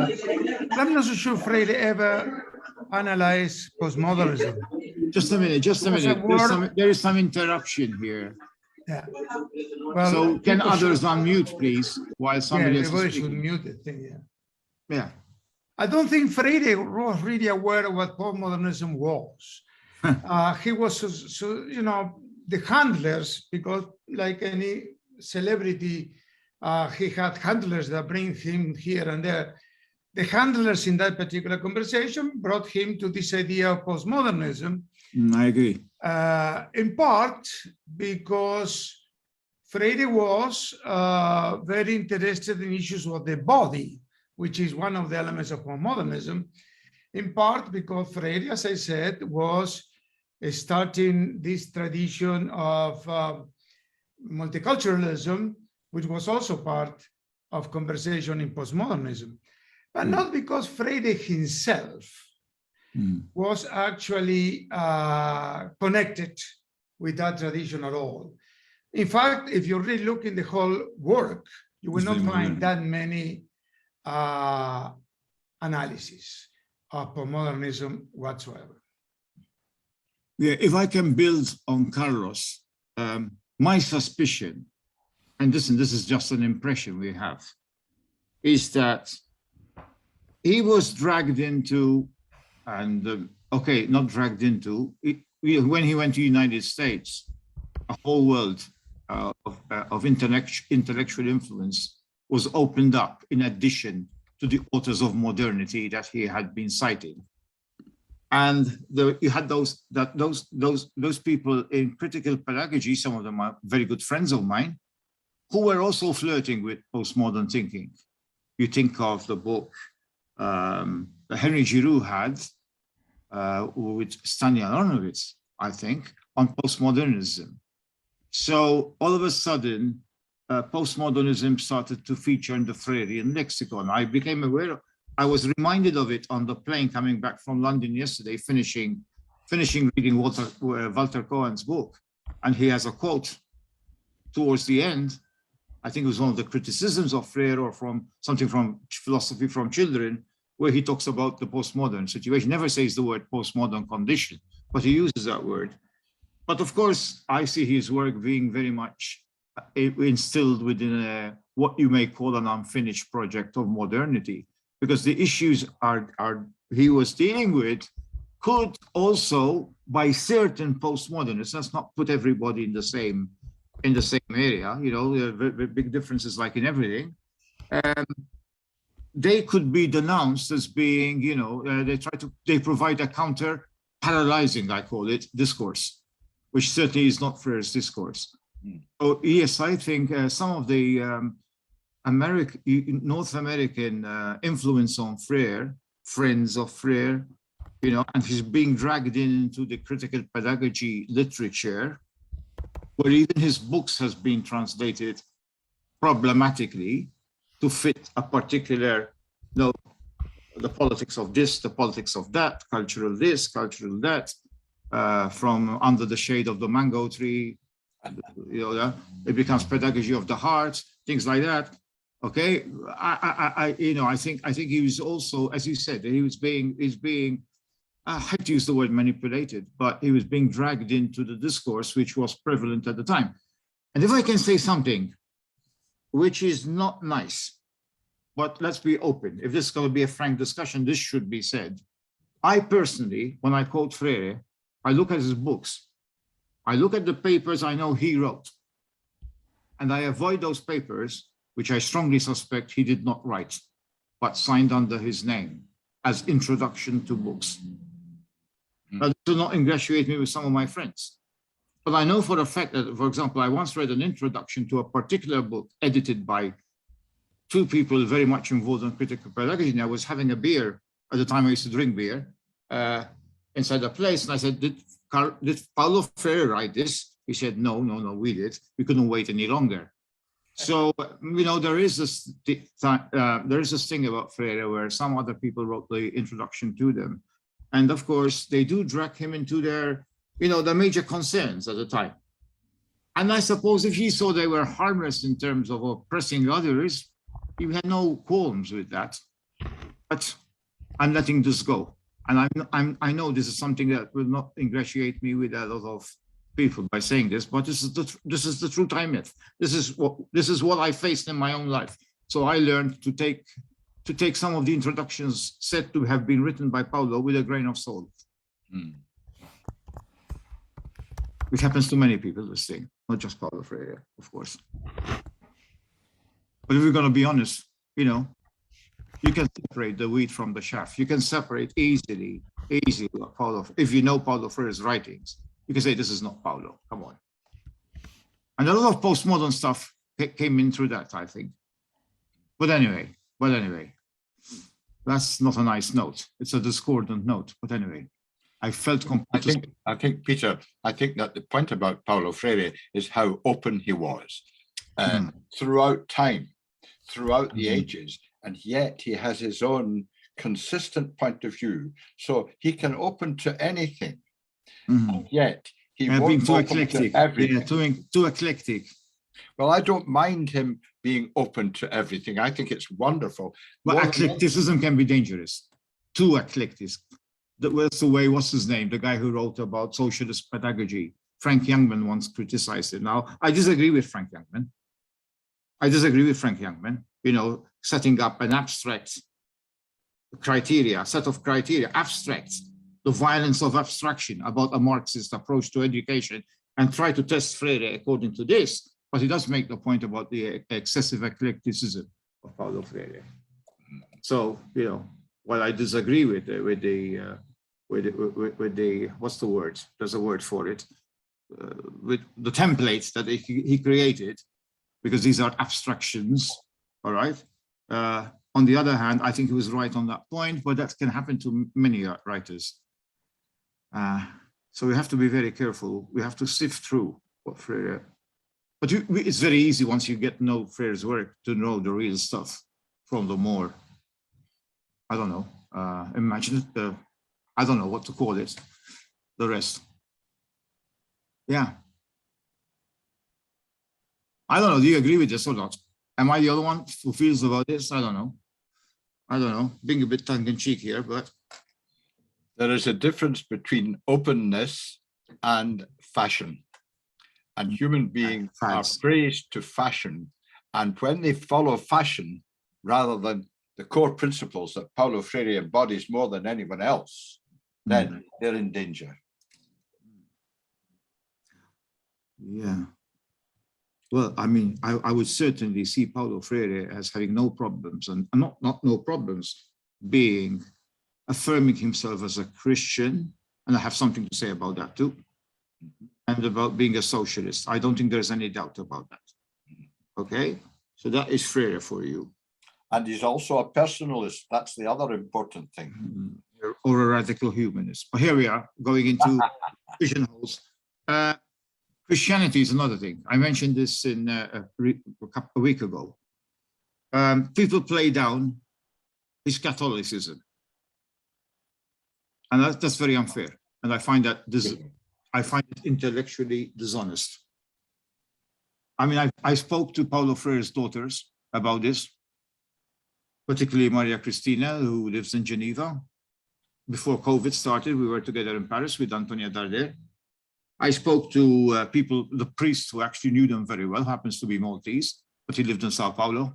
Frei João passed away last year with COVID. I spoke to Nita Freire, who will be speaking to us tomorrow about this, and they all affirmed his strong Catholic beliefs. And even Maria Cristina said, that's the way we were raised by him. You know, no double. And then, of course, you get people saying, oh, he was a man of faith in a very vague way. Yeah, he was talking about the Christian faith. Now, of course, he believed in the prophetic church. I mean, he would not believe in the traditional modernizing church, of course, which did untold harm to people in Latin America, especially during the regimes that you had there. Certainly, we wouldn't expect otherwise from somebody like him. He did. But what propelled him forward was his Catholic faith. But his interpretation of Catholicism then differs from the most conservative, how shall I put it, the empire kind of approach, because it became the religion of empire, let's face it, Catholicism. I mean, it's not going to make no bones of, and also Anglicization, all right? He's stuck to the prophetic church. But, you know, faith is not something vague that he uses. I heard him say, the only time I saw him in my life, and I had no chance to get friendly with him, before I got to know Nita actually, was he actually mentioned he's a man of faith, yes, but he was being very clear because he was talking in a context of religion when he was mentioning. But some people try to play to the secular gallery to get published. I mean, you also have to take that in mind.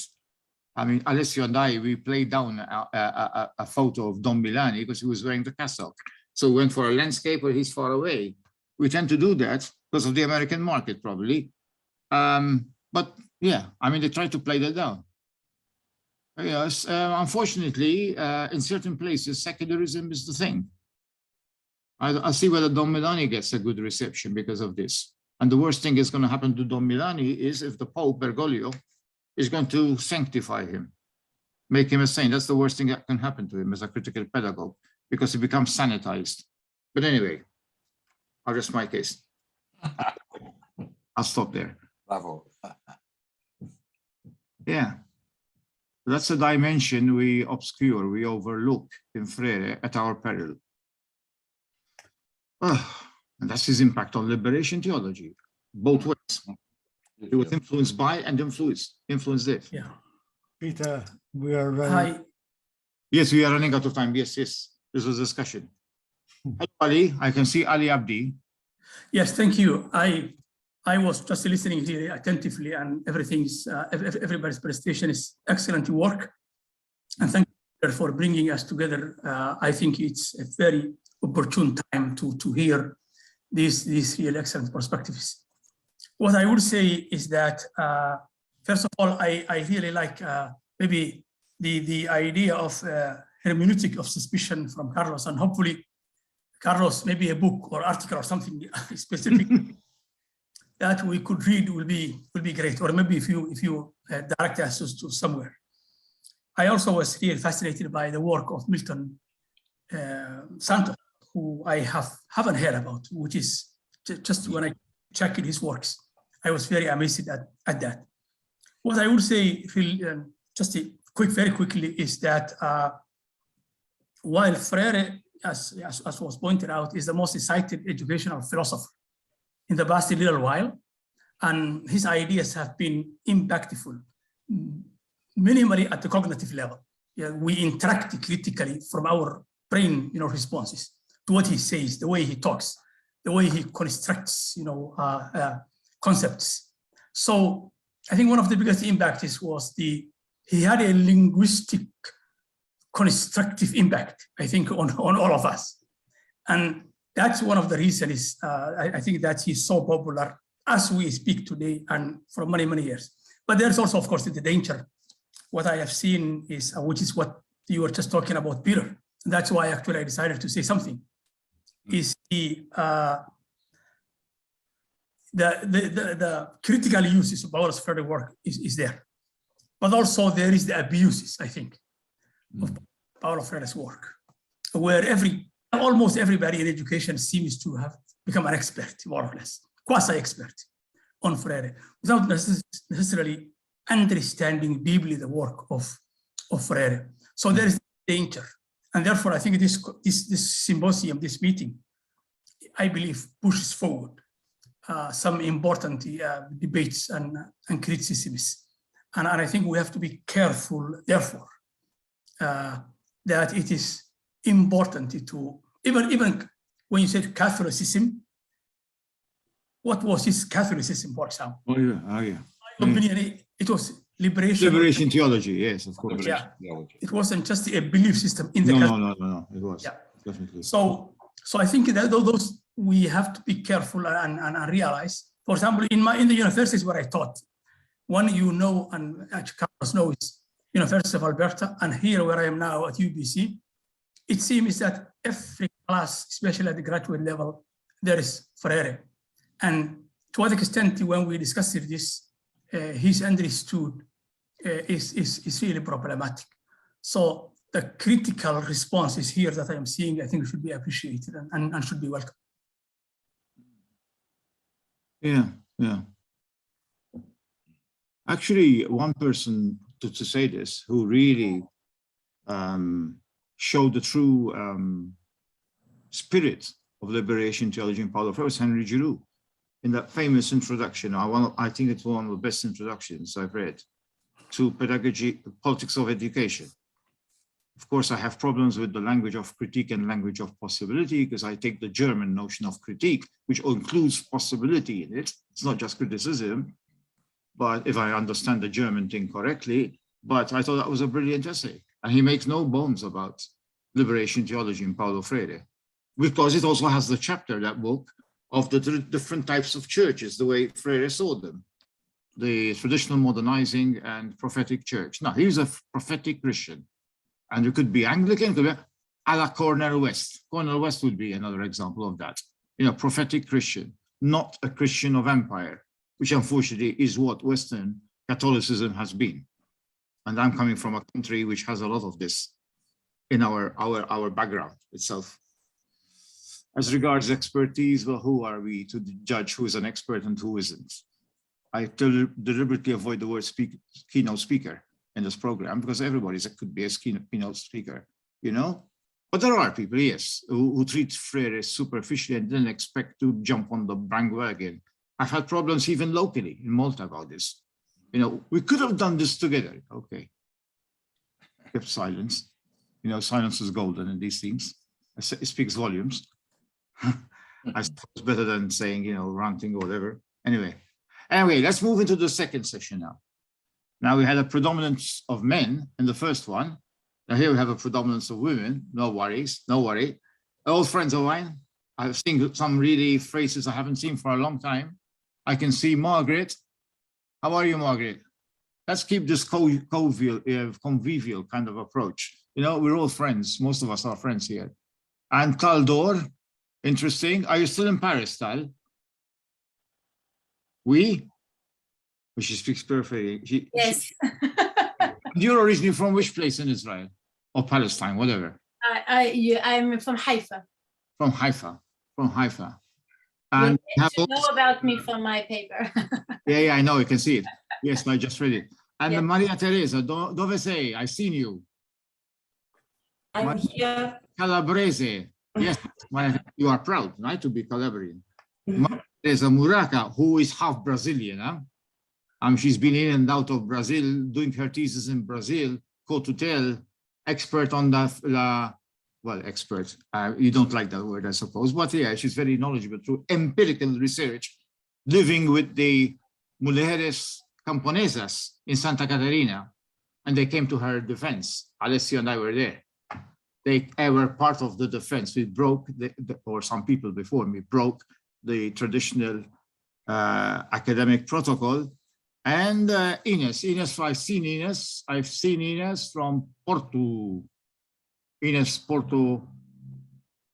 Okay, one of two people from Porto. No, she's not from Porto. She's Lisbon, I think, but she's teaching there. The other one is from Brazil, but she's actually from Porto. That's Maria Harman Lafin. Okay, let's start. So the theme today is women, collective action, and intersectionality. Okay, and we've got the first speaker will be Maria Teresa from the Istituto Pratesi, which is part of the Pontifical Salesian University. Am I correct? Salesian University, and she's also part. She teaches at the University of Verona and the University of Pará. Is it Pará? Pará in Brazil. So we talk about. I need to share my presentation. It's not possible. Okay. PowerPoint presentation. Okay. So Maria, è tutto tua. Maria Teresa. Okay, thank you for introducing me and for giving me the opportunity to share my work. I would like to share my presentation.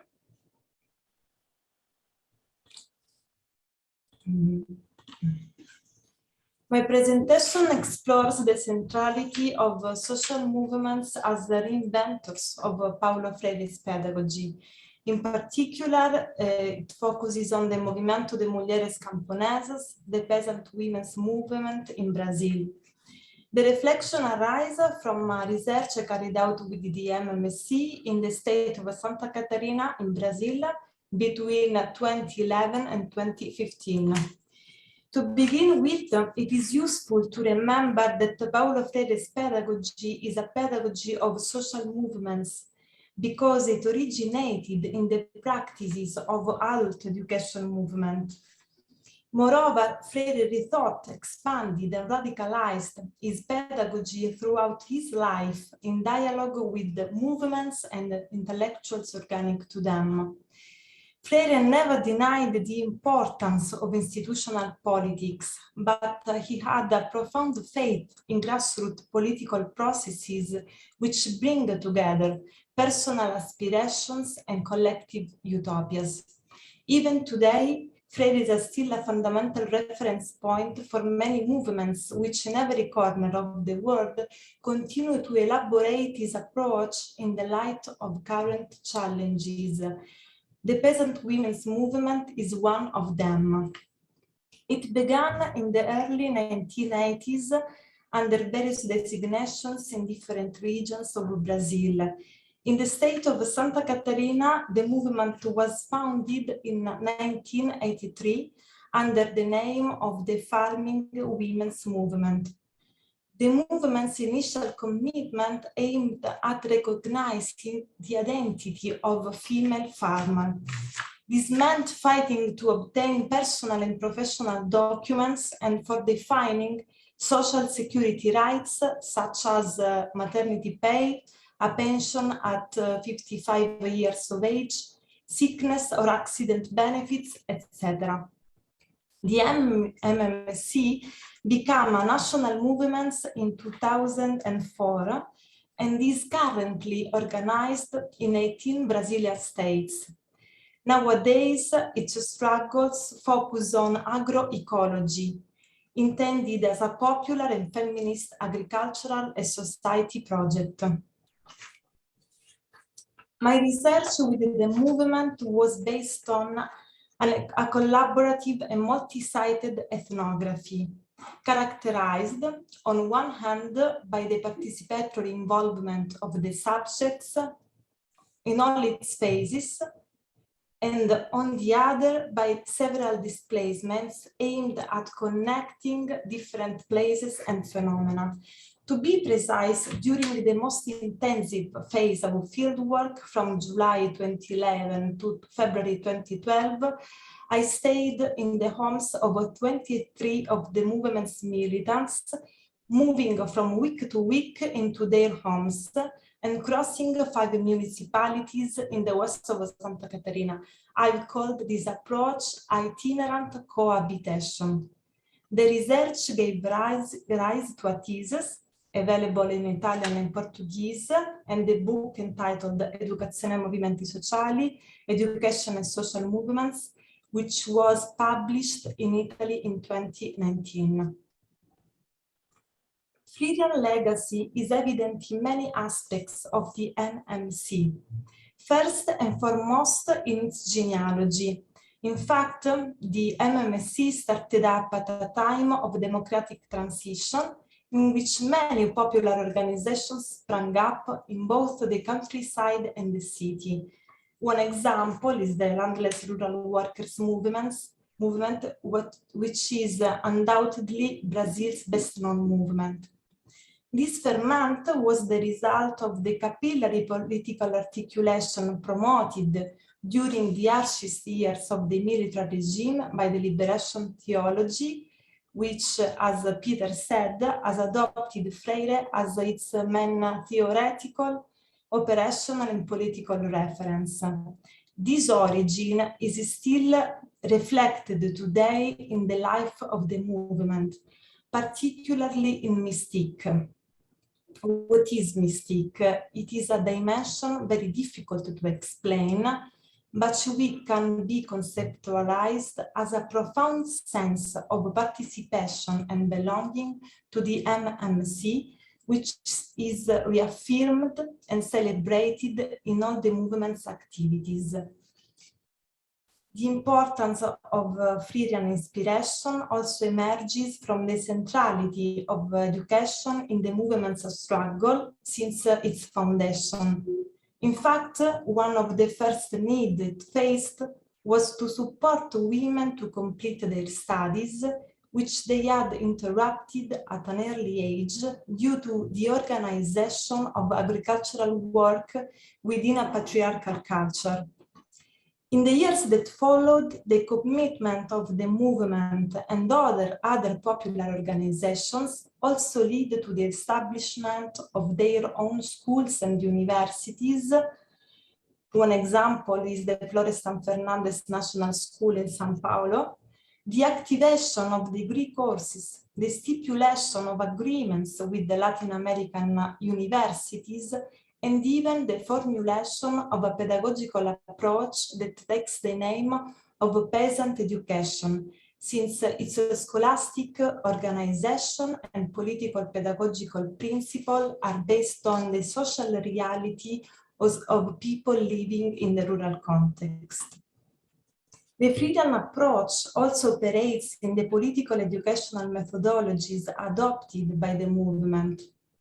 They include, for example, methods of discussion and decision-making in assemblies and congresses, the distribution of responsibilities, the development of cohesion strategies, training, socialization, and storytelling moments, the organization of national and international campaigns, etc. The educational process carried out in the MMC are dialogical and multidirectional. They involve each participant as a student teacher. They problematize modes of transmission by promoting the exchange, multiplication, and reinvention of knowledge. They are rooted in the militants' needs and social reality. They are gradual and differentiated, that is, they always start from an interpretation of the word of the women who participate in the movement in order to foster a more critical and depth knowledge. They include differences and asymmetries which can favor mutual growth, even if they can sometimes crystallize into hierarchical positions. They combine technical and political education. For example, training activities that focuses on agroecology do not simply aim to replace farming methods, but also to generate reflection and political choices. They pursue transformation of the self and of the world as two dimensions of the same path. Freirian influence is also manifested in the process of militant subjectivity formation. My interlocutors described militancy as a permanent transformative process, which involves different dimensions of experience. For militants, being committed to the MMC also means dealing with the conflicts. For example, inner conflicts, which are not always easy to recognize, arise from questioning self-ideals and social models. But conflicts also include the family and community sphere, the dynamics within the MMC, the relationship with other social movements and with the society as a whole. Conflicts have considerable problematic expressions.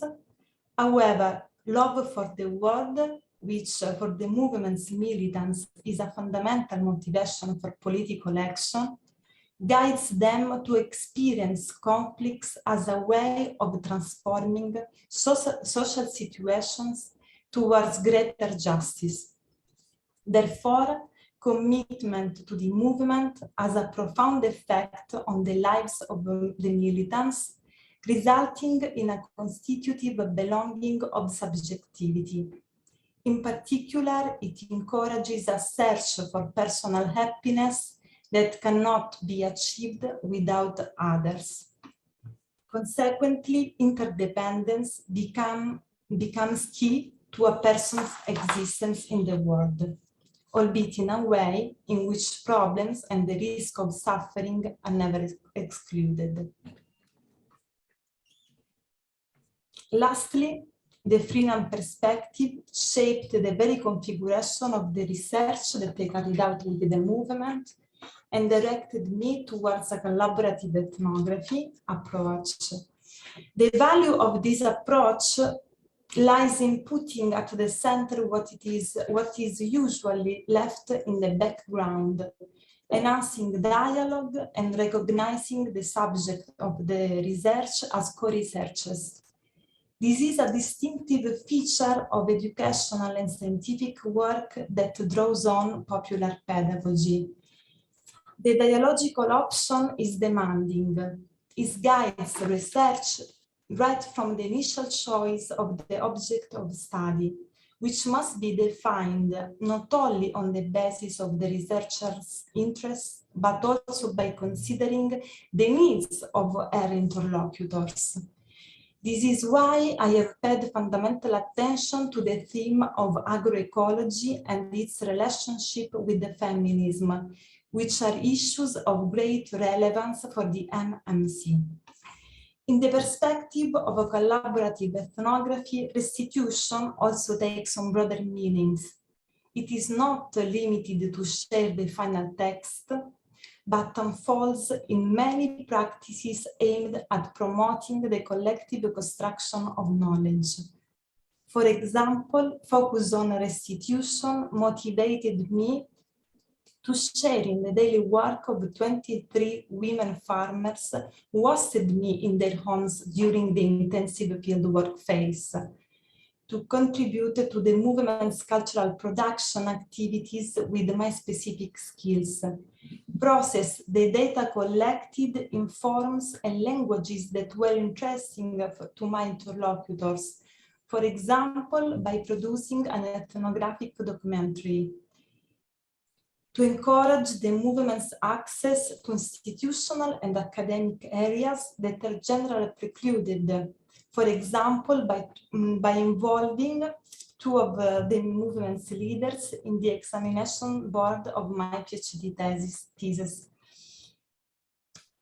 Moreover, above all, I constantly consulted the protagonist of the research about the interpretation I was elaborating, especially when they disagreed with the prevailing positions in the movement, both by confronting each of them individually and by preparing opportunities for collective discussion.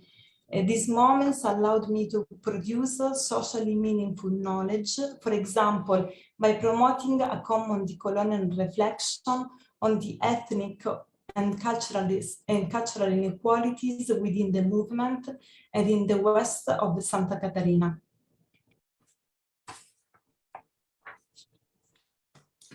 In conclusion, based on my research with the peasant women's movement, I have observed that from a Freudian perspective, the educational nature of social movements unfolds into 4 dimensions, which qualify the movements as, firstly, political pedagogical subjects and transformation agents in the society in which they interact.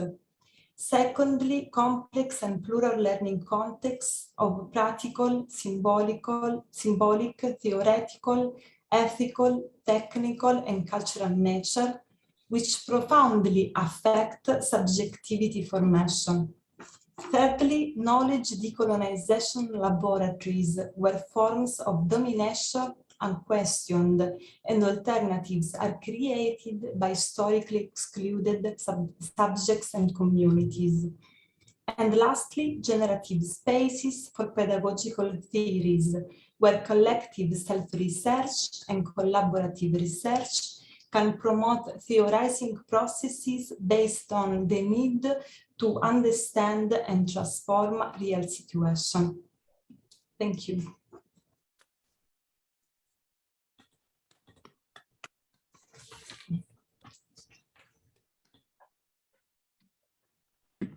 Grazie mille. Thank you very much, Maria Teresa, for even evoking memories of our coming to your dissertation presentation a number of years ago, before COVID struck, with Alessio. We were there together, and Rinaldo Fleury. And I can see that the great thing about it is so many connections have been made, and you are very active. Maria, you don't mind my saying this, Maria is extremely active, extremely active. You can see the energy of young people here, which I'm beginning to appreciate more. The journals she's involved in, Educazione Aperta, Educazione Democratica, and the podcast she created from her about Paulo Freire as well, and about Latin America, more than put in a bigger context, wider context. And how much I learned from her about Brazilian social movements. I had read about, and will continue to read about, the MST, but this is a particular movement, and you know, maybe we need to clarify this. Is there a connection between las mujeres companesas of Santa Catarina and the MST? Is it a sort of offshoot or regional offshoot of that large movement that Rebecca will probably refer to because of her great work? And I can see you two working together, you and Rebecca Tarlau, because your work is very, very, very similar. In fact, my introduction to her book in Italian is the examiner's report I wrote, in fact, turned into introduction. And I hope we see that book in English, hopefully. You know, we don't have the time for the translation, but somebody's going to translate it. So we hope to see that book in English. It will add to the paucity of literature on education and social movements, according to Donatella Della Porta. She said, you know, we have very little. I think there's more than what she suggests, but anyway. Our second speaker is now, again, about mobilization. Again, it's about feminist organization, but in a particular context, so important. We cannot avoid this context. You know, talking about peace that Alicia was talking about. How can you have peace when some people are reduced to second-class citizens? You know, as a result of settler colonialism, if I may say so, Tal is an Israeli, but you wouldn't. There are many Israelis who think like her, and they provide the hope in the struggle. It's about Palestine, naming Palestine feminist resistance to colonial arrogance. We were meant to have another person speaking here, but he cannot because of family issues. Nur Masalha, one of the greatest writers and historians on the Nakba, who has been adopting Paulo Freire in his wake, his work of late, some of it with me, some on his own. He's written about the education of Palestinians historically, and Paulo Freire is given prominence. Paulo Freire and Edward Said, he brings them together. He's a personal friend of Edward Said as well. So that's a big loss for this conference. Family issues come in. Tal, is this a decent way of presenting you? And what you stand for? Yes, it's very good. Thank you very much. I'm very happy and honored to be here, and I feel very comfortable in this round table with women and feminists. It's a very, very comfortable place and activist for me to be. And also I'd like to thank Maria Teresa, because it's really interesting, and I feel that I have a lot to discuss with you about my own research, and I would like to continue the conversation. And also to Alessio Surian, I hope I pronounce his name well, because I feel that what I'm trying to do today is, as you quoted Santo, is I'd like to reflect about my place and space in the world, and the question of space and place and world and word is what I'm trying to bring today. And so thank you, Peter, for inviting me, and thank you. And we met before COVID. It was thanks to you. It was a beautiful meeting in Paris, and I hope we managed to do this again soon. With Paulo's daughter. Yeah, and Antonia. It was not the letters of Christina person, huh? No. Other one. No, Maria Cristina, yeah. And actually, my first encounter with Paulo Freire came from activism, came from the field with a feminist fieldwork organization called Ma Tahrir, an organization that did and does still critical education in Jewish and Palestinian communities. And this is where I first met Freire. Actually, first I met him in Hebrew. I read him in Hebrew, then in English, now in French, not yet in Portuguese. Or Spanish, and this is where my knowledge of Freire started before academia, and with facilitation of groups of Jewish-Israeli encounter groups, radical encounters, with the question of acknowledging the Nakba among Jewish Israelis, direct actions against the Israeli army. All of these actions, Freire was extremely present all the time, and we used to read him and work with him. So this is where he started off for me, and today, almost 20 years later, he's a very important part of my work. So in Ma Tahrir, and when we used to speak about our choice to speak about Toda'ah, about consciousness in Hebrew, was drawn from Freire's work. We were inspired by his concept of conscientization and the way he referred to the dynamic movement when one learns to perceive in a complex way the social political contradictions of domination. A better understanding of reality, Freire taught us, led political actors to actions in order to change realities and resist oppression.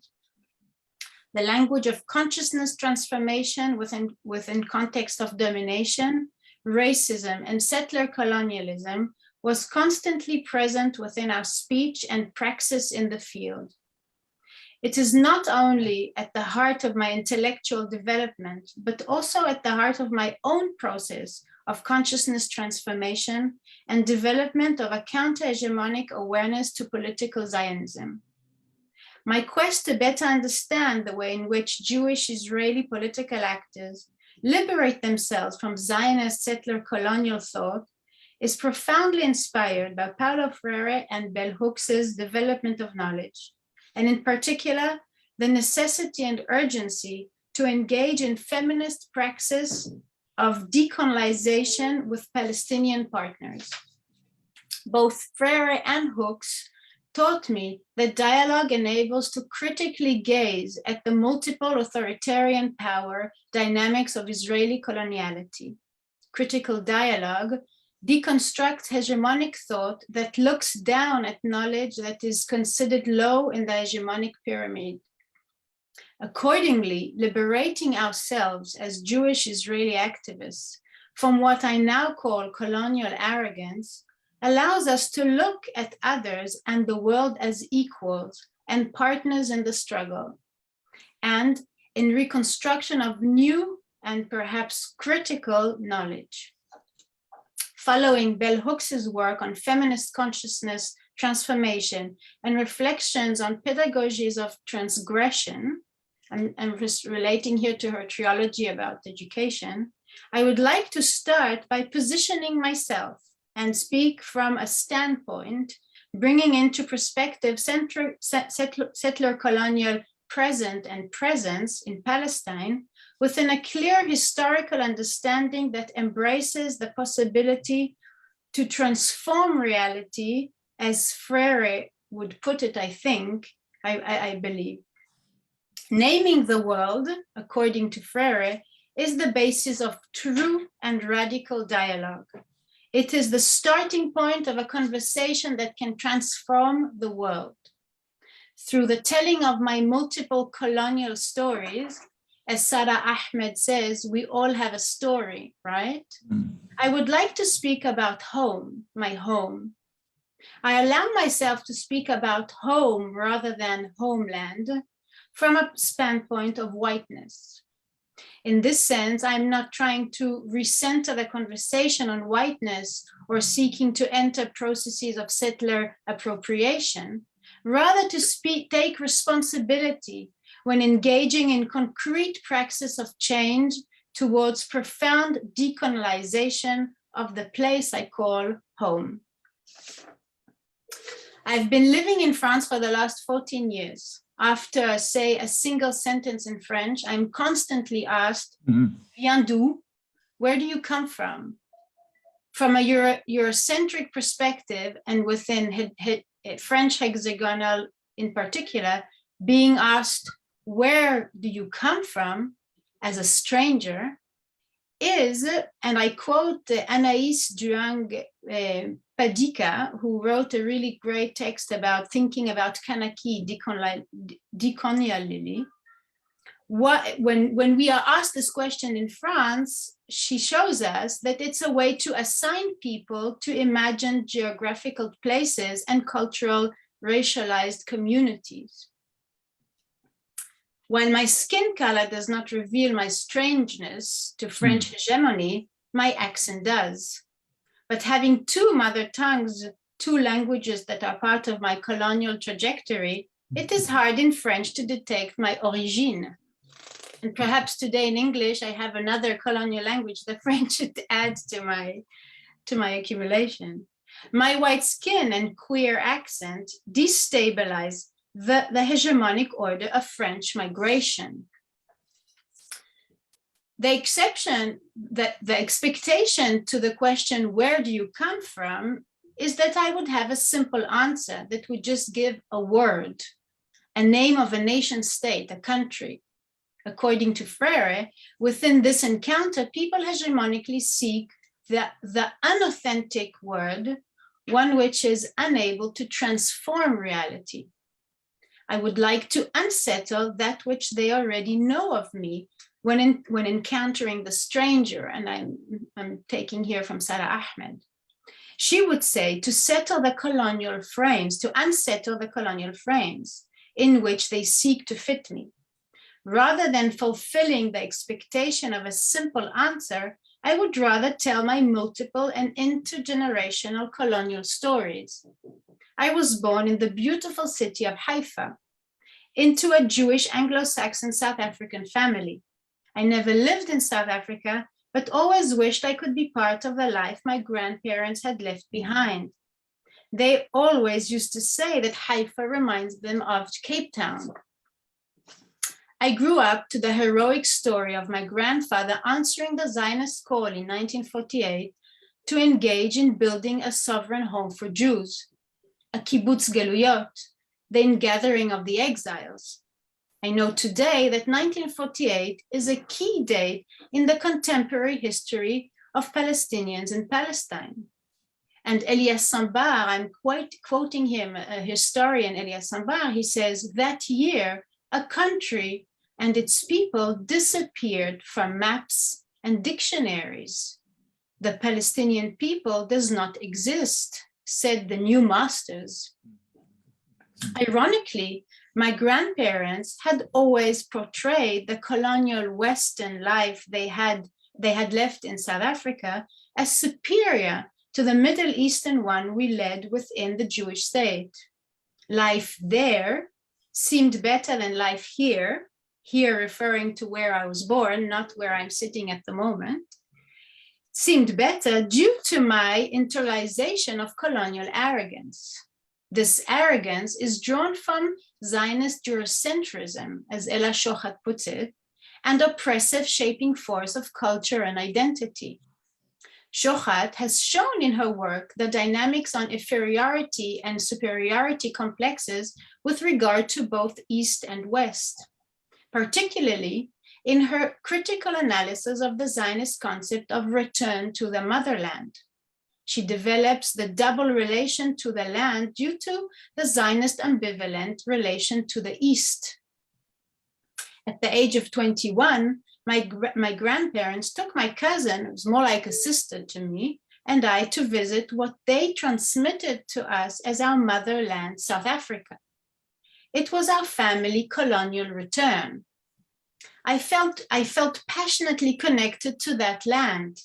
I did not expect that during that trip, the cracks within my own colonial consciousness would start through my encounter with Mabel, the woman who had to depart or was dislocated from her own home and family in order to raise my mother and her siblings. When Mabel saw me after 20 years, she opened her arms and said, "My grandchild." I was touched by her connection to me, but did not share the same love. And then she turned to my grandparents and said, "Master, Madam." My cousin and I looked at each other surprised, realizing we were unfamiliar with these colonial codes. I then turned to my grandfather, who looked embarrassed. Mabel naming my grandfather Master ended up becoming a radical encounter. I am not sure she meant it, but she brought into the conversation the colonial power dynamics, positioning me directly as a dominator. Using the word master, the true word, according to Freire, transformed my world. She allowed the dissonance to take place in the space. The dissonance between me being at the same time her grandchild and that of a master unsettled the knowledge I had of my so-called motherland, South Africa, the knowledge with capital K drawn from colonial frames. The capital K of the knowledge I had of South Africa and later Palestine was removed, as Freire and Fondez suggest when referring to authoritarian power of scientific knowledge. In a conversation with a feminist Jewish activist living in Haifa, as part of the fieldwork of a recent research, she recounts that throughout her process of liberation from Zionism, she understood that to liberate herself from colonial consciousness, she had to constantly confront her sense of entitlement. She went further and said that being Jewish Ashkenazi, one walks the land as a master. According to her, deconstructing the consciousness of the master is an important, perhaps even essential part in her liberation process to radical consciousness. Parting from Zionism seems to be related to the separation of the embodiment of the master. The settler colonial project of Zionism defines the space in which one acts, where some bodies would feel entitled while others cannot. The definition of master of the land is situated within Zionist settler colonialism. While a Jewish Ashkenazi Israeli walks the land as a master, neither Palestinians nor Mizrahi Jews experience the colonial space in the same way. Even more so, being a master of the land prevents those who were dispossessed of this land from returning. Sarona Abu Bakr, in her text Settler Fragmentation, a note on return in a wonderful journal called Kuhul, shows us that for Palestinians in the diaspora, the rupture from Palestine produces a connection to the land through the production of what she called Palestinian-ness. Abu Bakr's definition of Palestinian-ness urges me to think of ways to return home when undoing the master. Is there a way to return outside the embodiment of colonial borders? My entrance to the land is not forbidden, nor am I in exile. I am just away from home. In Hooks's terms, the possibility to build a liberated feminist consciousness is the dynamic work towards change. It is resisting to become part of the hegemonic center. It is the dynamic process that would embody the margin as a site of resistance. Embracing the marginal space, Hooks claims, allows a complex understanding of reality, of coloniality, and of the possible ruptures from it. To be in the margin, Hooks says, is to be part of the whole, but outside the main body. Insisting to think from the margin allows me, I believe, to deconstruct the knowledge I have of the space I call home. It would necessitate working towards a radically different future. It is the path towards the deconstruction of the master.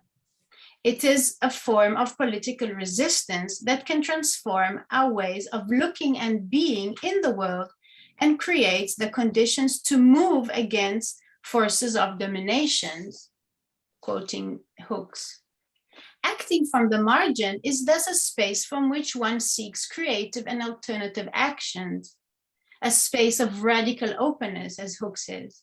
It perhaps answers the call to bring the idea of diaspora back to Palestine, as Judith Butler says in her book, Parting Ways, and find ways to think about what it means to really live together, politically live together.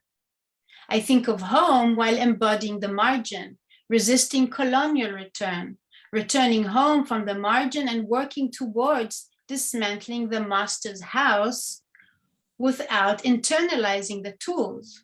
We often quote Audre Lorde when she says, for the master's tools will never dismantle the master's house.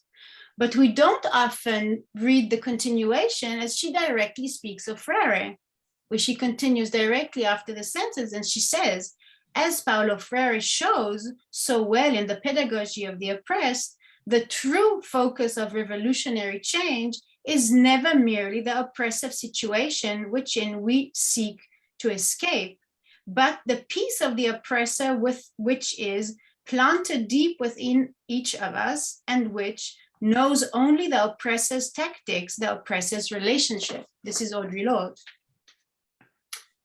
I come from Palestine, I say, but I'm not Palestinian, I'm Israeli. For me, these are the true words Freire refers to, the word that would allow me to enter a true dialogue, an encounter an encounter that do not name the word on behalf of others, as Freire would say. Naming home Palestine as an Israeli is a praxis to rupture the colonial master narrative towards the recreation of a shared Arab-Jewish space in Palestine. It enables radical dialogue while understanding my multiple positions and positionalities as a constant process in the making, in constant quest of asking questions and seeking to understand and deconstruct colonial power dynamics. It is, as Freire puts it, a joint attempt to learn more than what we already know. By speaking the true word, I join those who seek to return to a place that was taken off the map, to think beyond what we see within settler colonial frames. Calling where I was born Palestine is the satisfaction from the margin. Yet it is the acknowledgement that this is only the starting point of a conversation, a task that can transform Palestine from a land of masters to a decolonized land of radical return. Thank you. Okay, thank you very much. I'll switch this up. All right, thank you very much, Tal. So much to say.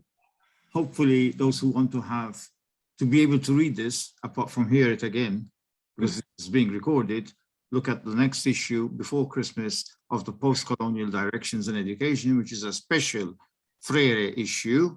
Talk about post-coloniality. How can you not talk about Paulo Freire? Yeah. But a number of you are present. Henry Giroux's got a paper there. Ira Shore is there. Quite a number. Carlos Torres is there. Taldor is there. This paper is going to be there. So I'm quite familiar. Well, thanks also for bringing Bell Hooks into the conversation. I would have loved Bell Hooks to participate, but she cannot be contacted anywhere. Nobody knows where she is.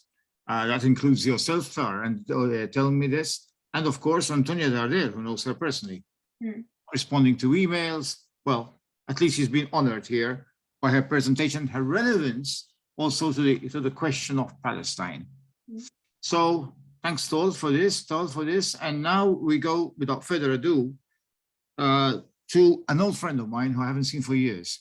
I'm dying to meet her, and it's come to pass. And that's Margaret Ledwith. We first met in New York. There was a conference on Paulo Freire, the pedagogy of the oppressed conference. Sorry, it was Nebraska, Omaha, not New York. What am I talking about? And that was the only time I saw Paulo Freire in my life. He signed my book.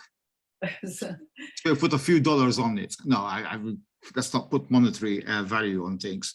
So a $2 book, which I picked up from a bookstore, it has the signature of both Paulo and Mayra Bergman Ramos. They were both there at the conference. And that was Augusto Boal too. We'll be hearing a lot from Isabel about his work. And I was also in the presence of another Boalian scholar who's in our university, but different faculty, and that was Vicky Cremona. She might be tuning into this one.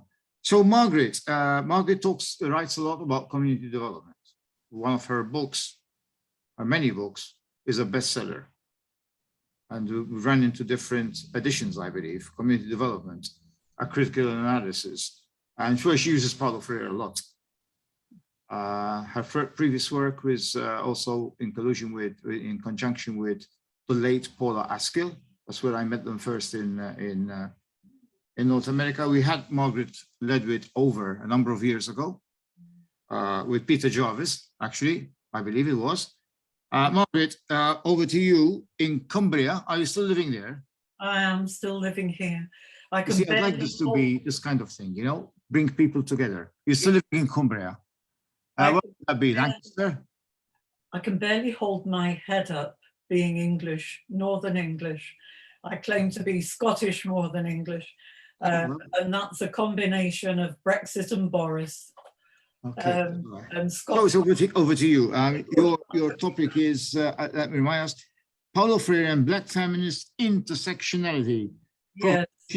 On reconceptualizing power.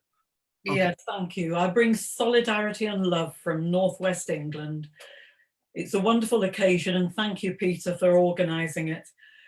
Let me tell you a story. Stories change the world. They excite the imagination, arouse curiosity, and they're at the very heart of Freire's critical pedagogy. My story is called In Paula's Name. It's a story of friendship, and we've heard friendship mentioned so far in what we've been listening to. It's a story of power and of living critical praxis. And as I unfold it, you'll just see how and why. Paulo Freire changed my life. He gave me the conceptual tools to see power in the everyday. And when I moved from grassroots practice, I carried in my heart the life stories of hundreds of oppressed people, those I'd shared lives with in community, and the theory and practice that evolved from their life experience. But little did I know at the time that my friendship with Paula Askill, my African Caribbean colleague, would evolve into a critical praxis in its own right. Paula made the same journey to become a critical educator in the academy at the same time as I did. But as I carried the weight of misogyny, she carried the added burden of racism. Moving from a multicultural city, Manchester, to a predominantly white community, Lancaster came at a very high cost to her. We'd both been immersed in 1980s grassroots second wave feminism, influenced by Freire, women gathering in community groups everywhere, making theory from our own lived experience and acting on that theory. Women rose in movement. This common history cemented our friendship when our paths collided in Lancaster.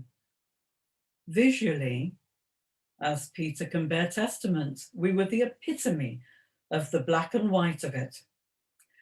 Paula's Manchester Black Sisterhood was alarmed. Why would you want to be friends with a white woman, Paula?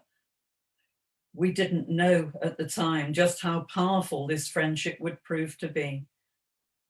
Paula single-handedly unlocked my awareness of my own white power, taking Freire inwards when my gaze had been outside myself. Our lives became a living praxis. We struggled with binary vision, seeing categories as one thing or its other, male or female, black or white. Our brains weren't wired for complexity. Minds of the West are trained to think in linear opposites, seeing only symptoms, not causes. But thinking along single axes fragments our thinking, atomizes a world that needs to be understood as a complex intersectional whole. We were proud to own feminism as an all-encompassing praxis with the prime intention of creating a better world for everyone. White feminist backlash raged against Freire for lumping all oppressions into one. And yet, bell hooks challenged second wave white feminists, claiming it was Freire who'd given her the conceptual tools to make sense of her identity as an African-American woman in the world. Freire insisted that the struggle for liberation belongs to us all. All oppressions are interlinked. The struggle is a struggle against all injustices. And this calls for three-dimensional thought rather than simplistic linear rationality. Over time, Paula and I recognized the problematic nature of relationships between Black and white women, in our own friendship, and in the fragile nature of alliances across difference. Woman is not an undifferentiated identity. We delved into the nature of this problem, developing a research project on Black and white women in alliance. And we set out to discover why alliances broke down. White women activists, assuming power to set the agenda, invited Black women to join them on their terms. This resulted in fury from Black women, generating fear in white women who walked away. And so alliances failed.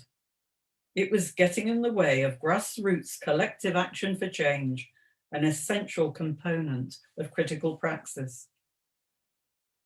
In our own friendship, Paula's fury could be triggered by what I saw as my expression of solidarity. On one occasion in Atlanta, traveling home from a Pedagogy of the Oppressed conference, I talked to her about my sons getting attacked on Manchester streets. I was shocked by the force of her reaction. Venom poured out of her as she yelled, "You think you're so cool, don't you? You have the choice of where to live. My people have no choice." And off she stomped. I cried. It took days to mend the rift. In our research, we discovered that this experience was common. It's the nature of relationships between Black and white women, the fury of Black women and the fear of that anger from white women, causing us so often to walk away, But I didn't walk away. Our friendship endured. And when she wasn't furious with me, she dreamed about celebrating our friendship, dangling our feet in the warm waters of Montego Bay, watching the beauty of the sunset in Jamaica, her homeland. Mutual reciprocal dialogue is hard work. It calls for bravery and the commitment to stay with uncomfortable truths. It involves listening from the heart and deep self-reflection to navigate across safe boundaries into uncharted waters. Are you brave enough? During this time, Peggy McIntosh's knapsack of white privilege came my way. Peggy developed it from her own personal realization that as a white woman, she'd been taught about racism, but white privilege had never been mentioned. Discriminations always named, but power rarely exposed. Peggy unpacked her own knapsack of invisible unearned privileges, using self-reflective questions to probe the freedoms that she as a white woman carried unconsciously. And after her fashion, I began to unpack my knapsack in relation to my white privilege and Paula's oppression. I became more critically aware when we traveled together of how she was stopped and searched in airports, never me. And the way that at Hull House, the Jane Addams settlement in Chicago, the white workers talked to me with great enthusiasm, but ignored Paula until she walked off. And none of us even noticed. Shame on us. In these ways, Paula taught me the reality of everyday racism. 2 lives as women differently privileged according to skin color. These everyday experiences became part of our critical praxis. Paula introduced me to Patricia Hill Collins' work on intersectionality. You can't understand us without understanding how both racism and sexism have shaped our life experience, was the message of Black women.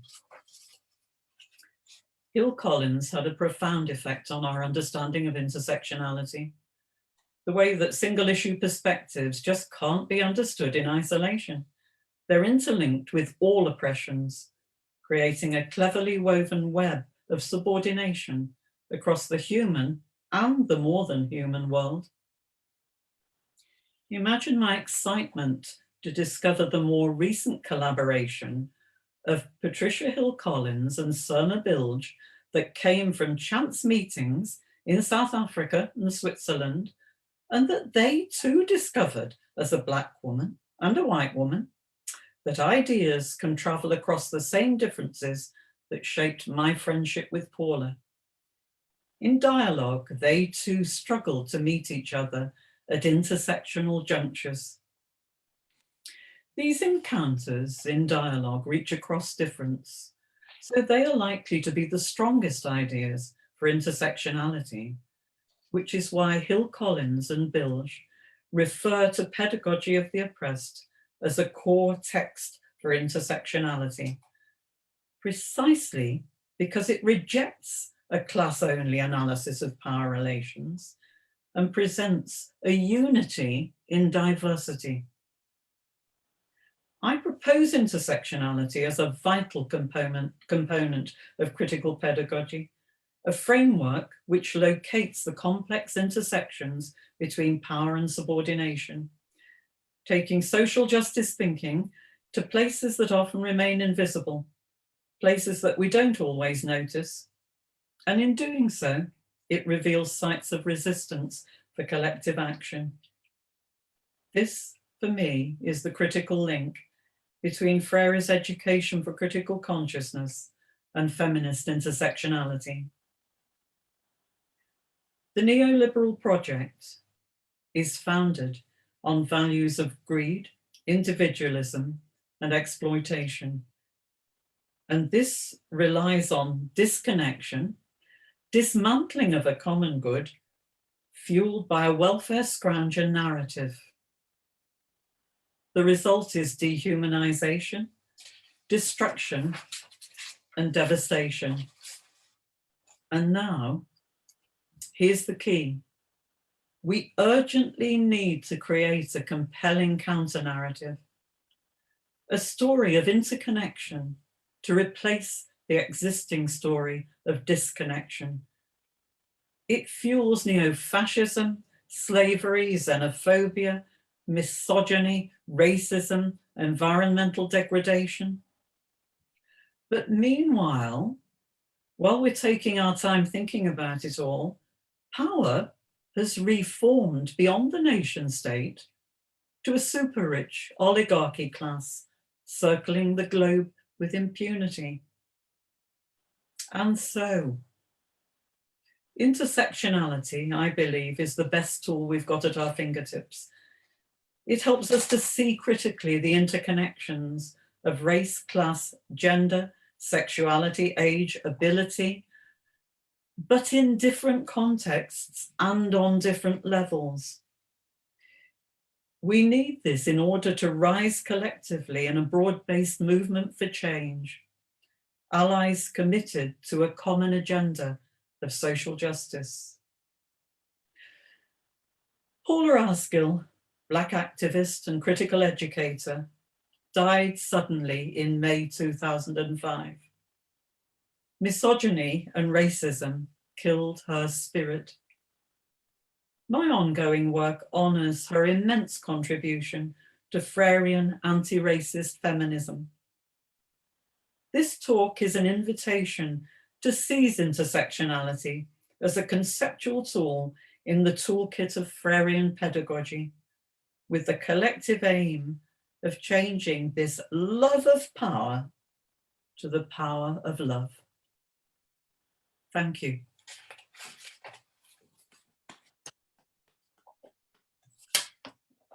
Thank you very much, Margaret. I don't know what to say, but two things come to mind. They're peripheral to your argument. And it's one of them is, you mentioned Paula Askill. I remember meeting her in Nebraska, and then it shocked me with the news.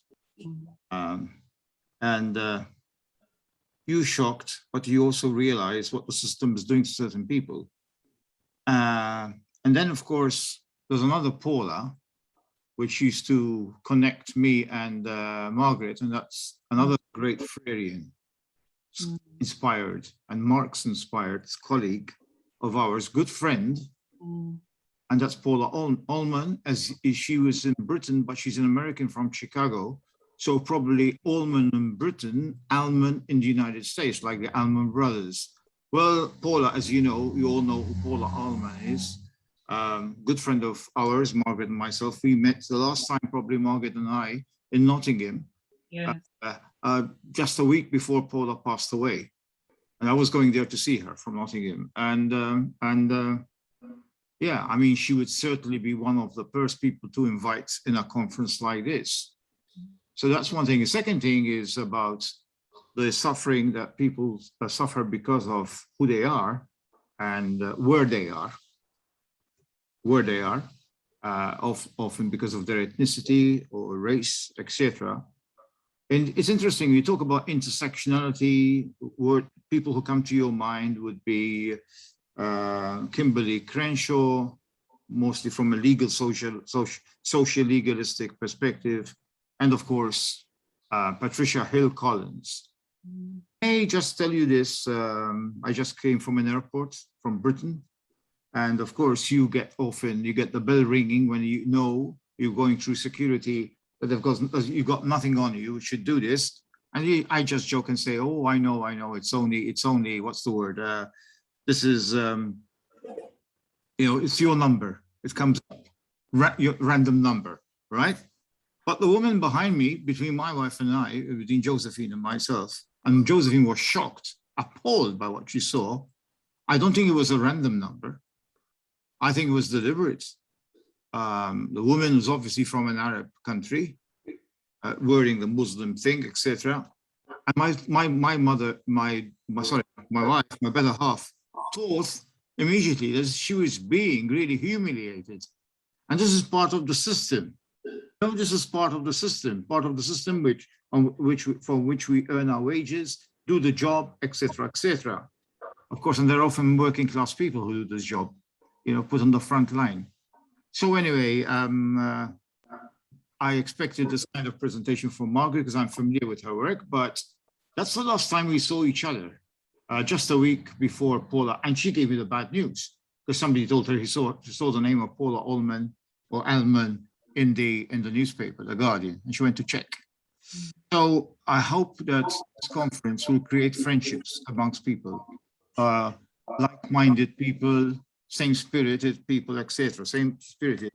And now I'll pass over to a good friend of mine who I got to know very recently. Well, so not an old friend, but recent friend of mine.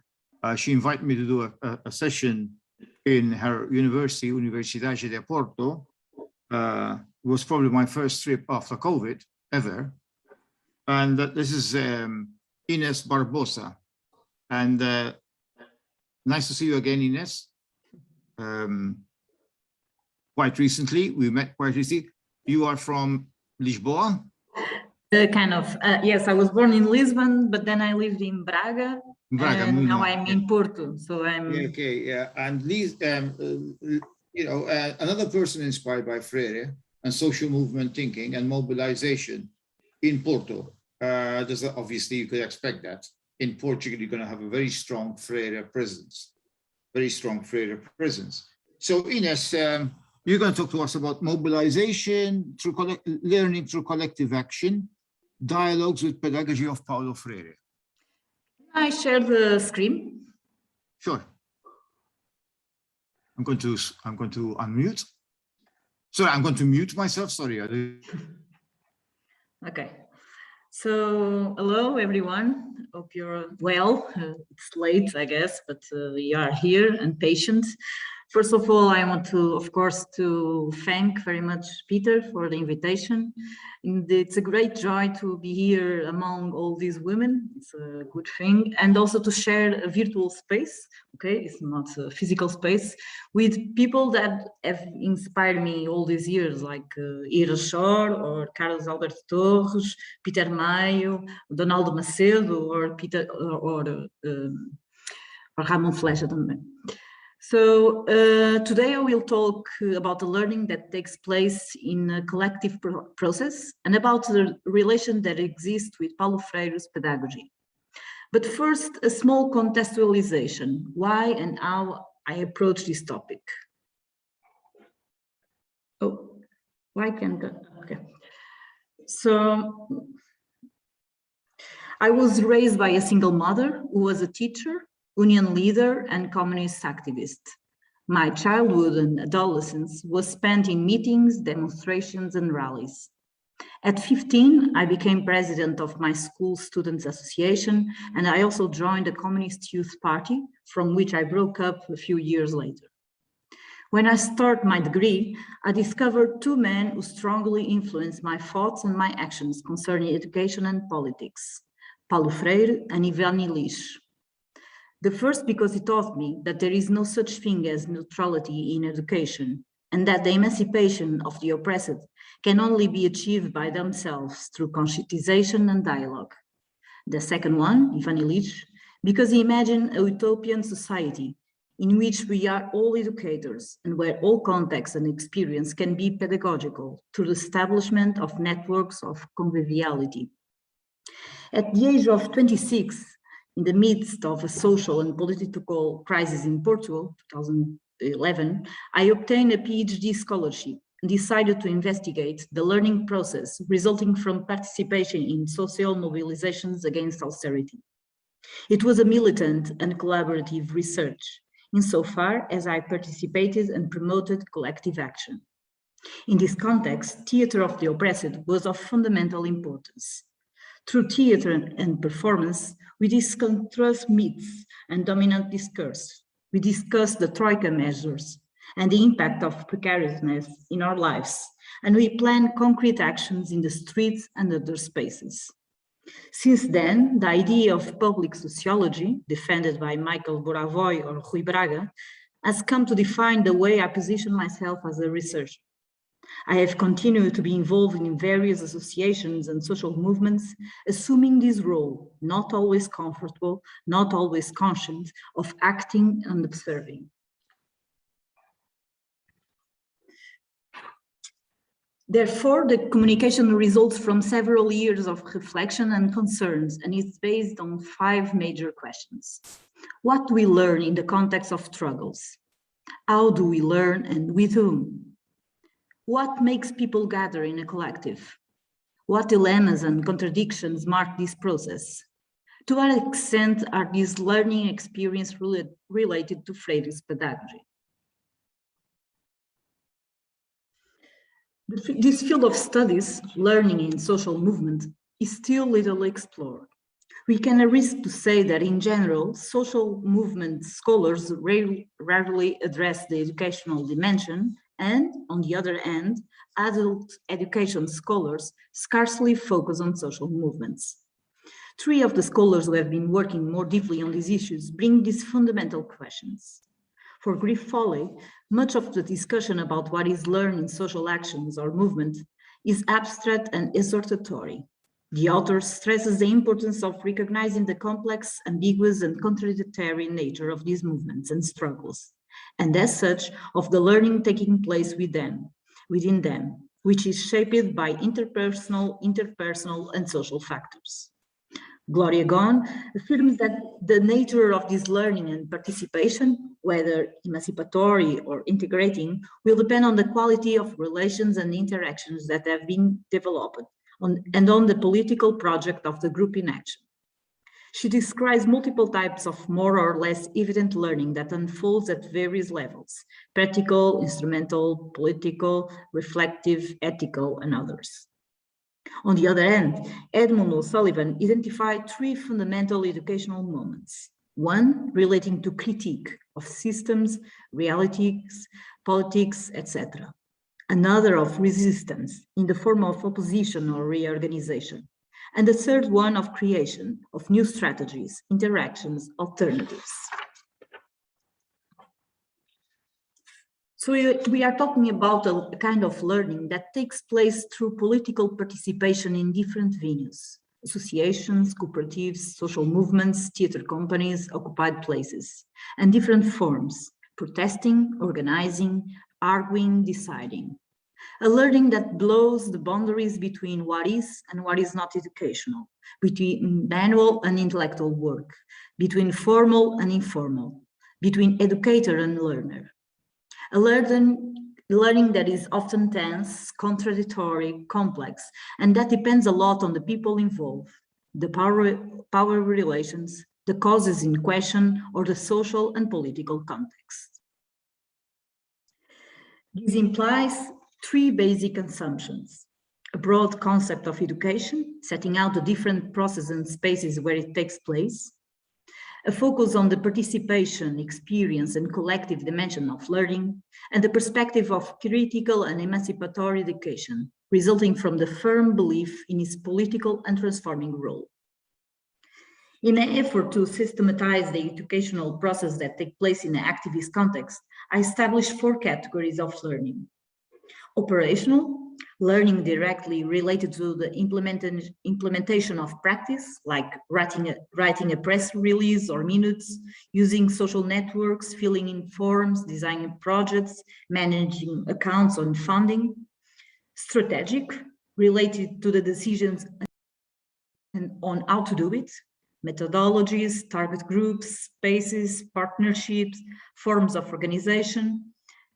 And usually they are not learned a priori, but rather based on the results obtained and as such on the continuous reflection of the group.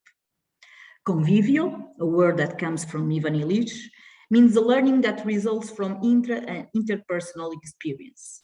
Some are more visible, like leading a meeting, managing leaderships, moderating a debate, speaking in public, dealing with conflicts. Others more difficult to perceive, such as the construction of group identity, the awareness of the collective, or the capacity to access other realities. Another category of learning, political or ideological, learning that takes place at the level of the collective macro decision. How do we understand the world? What systems are we fighting against? What are our priorities? Who are our allies?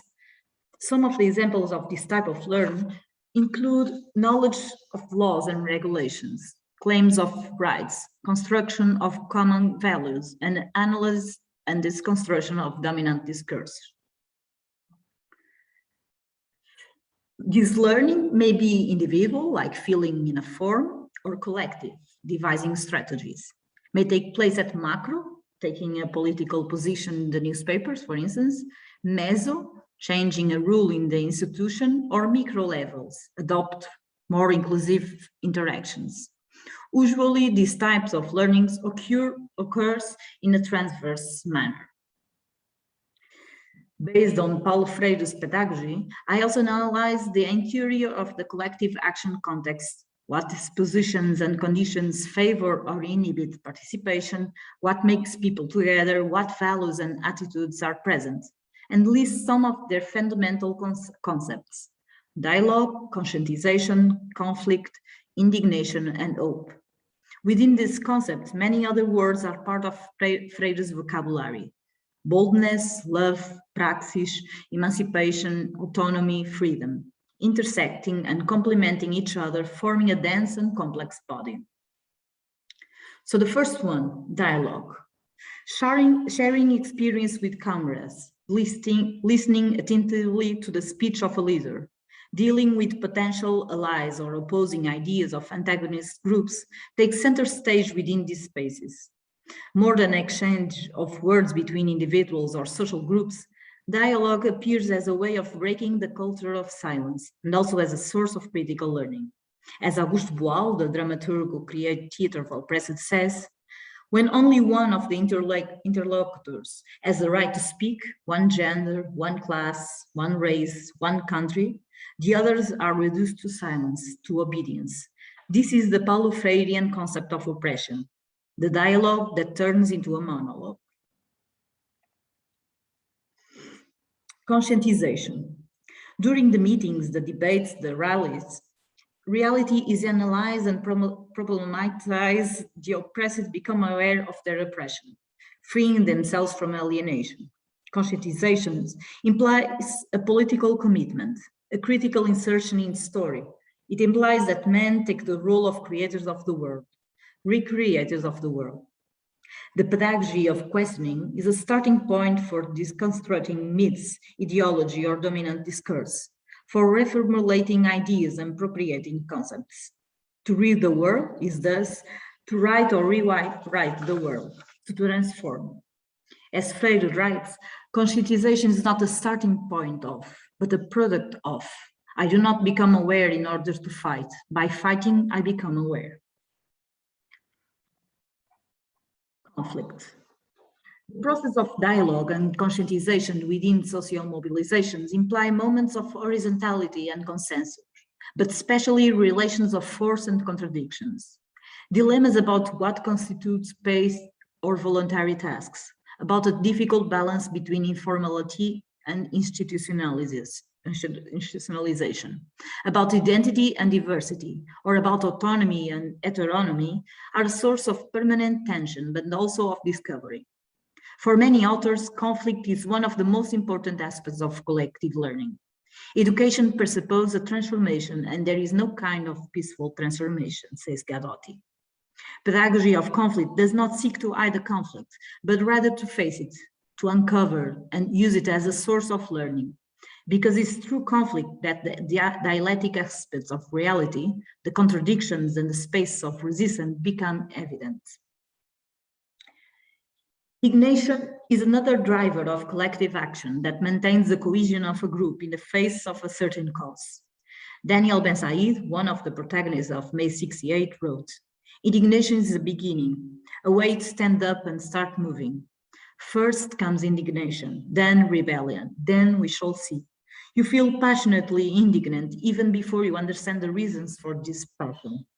Principles must be established before interests and opportunities are calculated.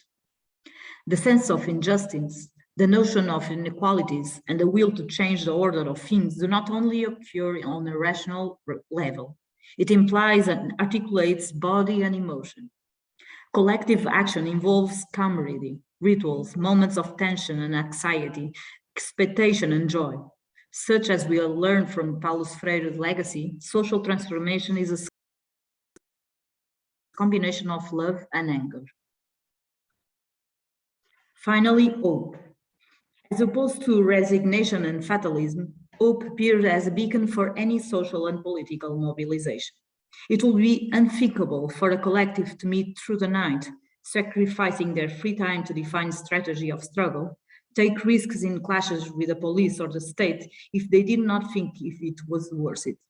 Along with this belief on the power of their action is the boldness, ousadia in Portuguese, which Freire also referred to, which is contrary to fear, is subversive, relies on the liberty to imagine other possibilities, and is focused not only to resist, but also on creating alternatives. This hope does not mean only a subjective feeling. Objectively, it is necessary to reach small achievements, otherwise the movement loses morale.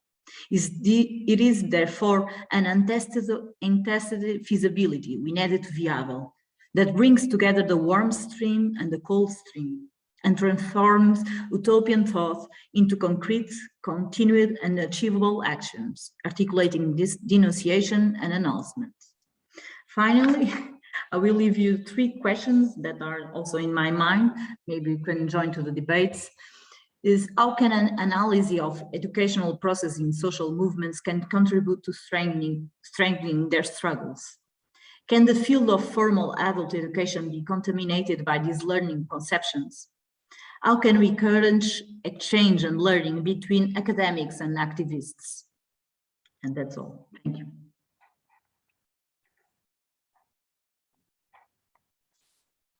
Obrigado, Ines. I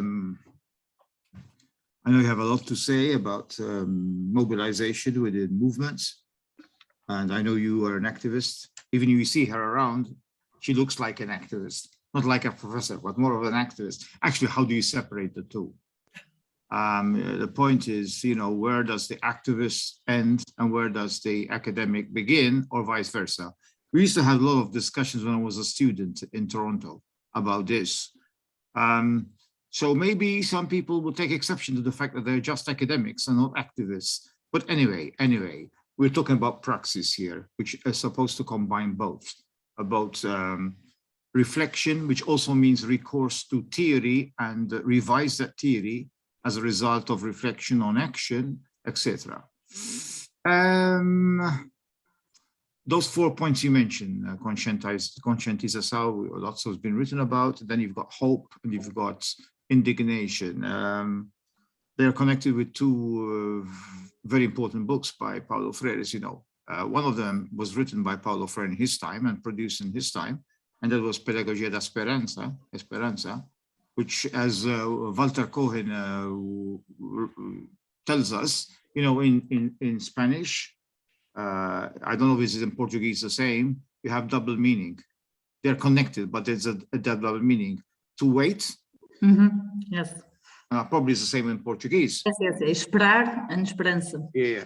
And then the other one is one of those posthumous books where you have a shocking passage. It's the one I remember most from having read it, which is the brutality of the haphazard killing of not haphazard, wanton killing, not of a fly, which is bad enough, or of a stray animal, which is terrible enough, but something that even Malta went through. I hope Isabel and Joseph and Carmel would not mind my saying this. This is which raises lots of questions, indignation, and therefore questions being raised. What is it about our society? And not just blame education for that, because education is only a part. that makes people run into the kind of actions that Paulo Freire mentions in the book Indignação, Pedagogia da Indignação, the wanton killing of a Pataxo Indian. I remember his name, Jesus Saldano, Gil, I think. He was sitting on a shed, bus shed, and a bunch of young youths. Some people told me they were actually middle-class youths, Brazilians. I'm not sure about this, but they just decided to burn him alive, threw some petrol and burned him alive. Can you imagine? And then the same thing happened in Malta in 2019. I was abroad. I went to the ARA, one of my last travels before COVID. And there was a case in Malta, shocking, which makes me go back to Freire and others, and Shakespeare too. Like flies to wanton boys are we to the gods, they kill us for their sport. Killing for your sport.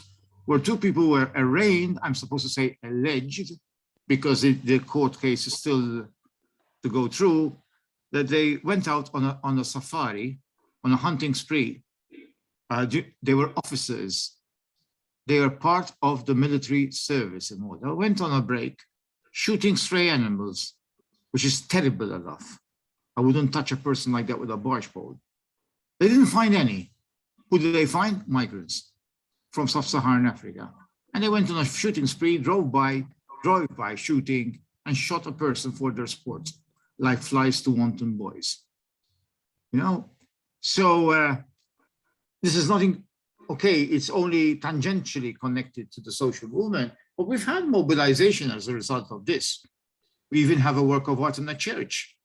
Instead of gods and angels, etc., we have God, in a Catholic church. And angels, we have the image of the victim himself, who left a family behind him in the Ivory Coast, Côte d'Ivoire, I think, to come and earn a living in this part of the world.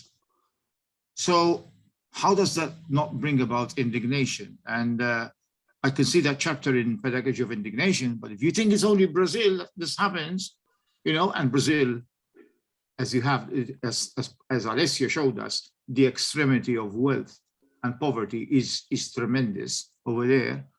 And it happens everywhere. It happens in our place. Okay. Yes, Brazil also had the shooting of 3 children, the famous La Candelaria. I think Collor was impeached because of that. I don't know. I'm not sure. I might be wrong on that. So that's one thing which was indignation, and indignation has to be followed by action. It's channeling your anger, which is a public anger. It is not something just personal. How you channel your personal to the public.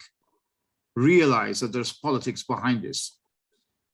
Being beaten on the road because of how you look.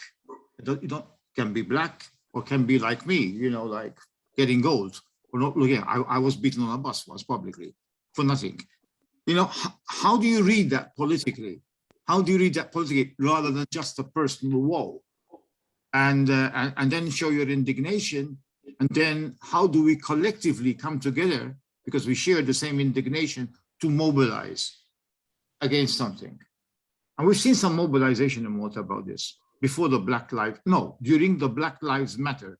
The Maltese portion of it was focused on this particular incidence of course, the relationship of Black migrants to the rest of the community, etc. But particularly this particular instance, the wanton killing of a breathing human being, which must have been also the case in Brazil and other places with regard to the incidents mentioned by Paulo Freire.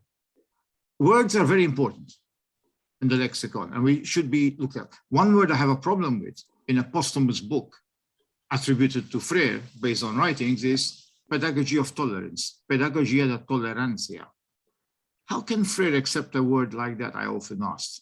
Is it me who doesn't know Portuguese very well, or not even know Portuguese, period? That maybe tolerancia has a different meaning in Portuguese than it has in Maltese, Italian, English. No, that's a question. I have a problem with that thought. The priest who's passed away, he had one thing. There's one word I would remove from the vocabulary, is the word tolerance. And he used it with regard to migrants. You know, we don't tolerate solidarities. You lose the word solidarity. Somebody used the word, I think it was you. I think it was Ines. I don't know. Somebody used the word solidarity here, and that's the word. but not tolerance. And that's the word which is in the title of Paulo Freire's book. I am still open to revising my perception about this. Nobody has given me a convincing explanation, not even Gadotti, on this topic. Yeah. So the screen is open. Feel free to come into the conference or go out of the conference. You all have your other commitments. There are time differences which bring different commitments. Okay, I'm working on Central European time, but I know, for example, tomorrow we start early because for Anne Schicklin-Hudson, it's very late at night. Okay, that's Australia. We also have Didacus Jews. That's important things to say. As a coordinator of the literacy campaign in Granada, which Paulo Freire visited and endorsed. So feel free to come in and out. We'll go on with the conversation until you're tired, and you know. So anybody wants to say anything about the themes raised of movements and etc. Ira? Yes. Can you hear me? Yes. Yes, I'm on. Okay. First, the panel was wonderful. I just wish I could, I'd like to have the text so I could study them again, because the presentations were very, very inspiring, but also made me rethink so many things that seem familiar, and to think them over again. So I want to thank you very much. It was just marvelous, and one presentation was just stronger than the one before it. It was a terrific, terrific hour. I'm very grateful. Thank you.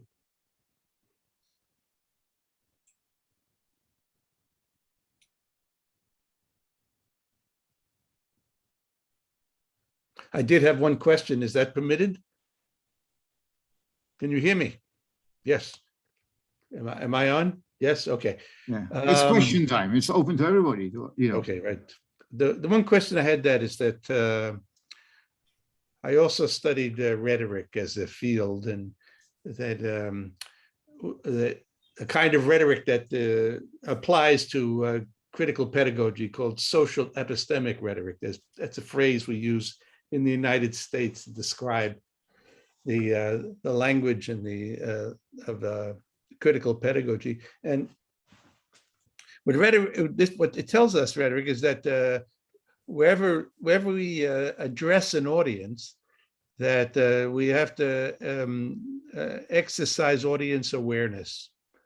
That is, we have to be situated in the language world of the audience so as to address it effectively.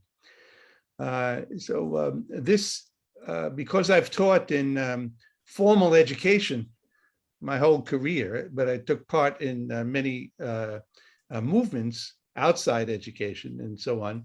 My experience of language use in formal education is extremely different than my experience of language use or dialogue or communication in mass movements or in non-formal education, community groups, community organizations, and so on.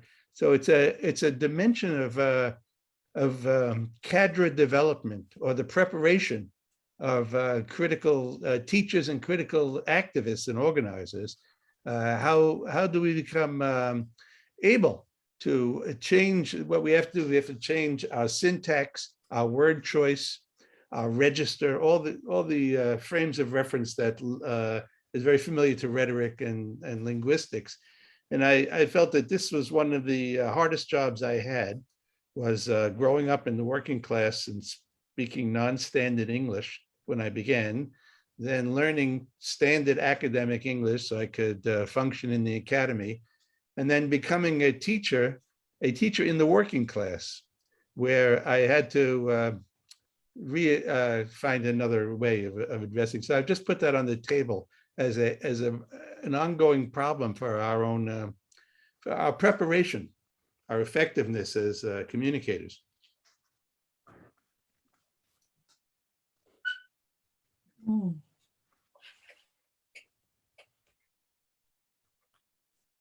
I'd like to pick that up briefly, Ira. Have I got a moment there, Peter?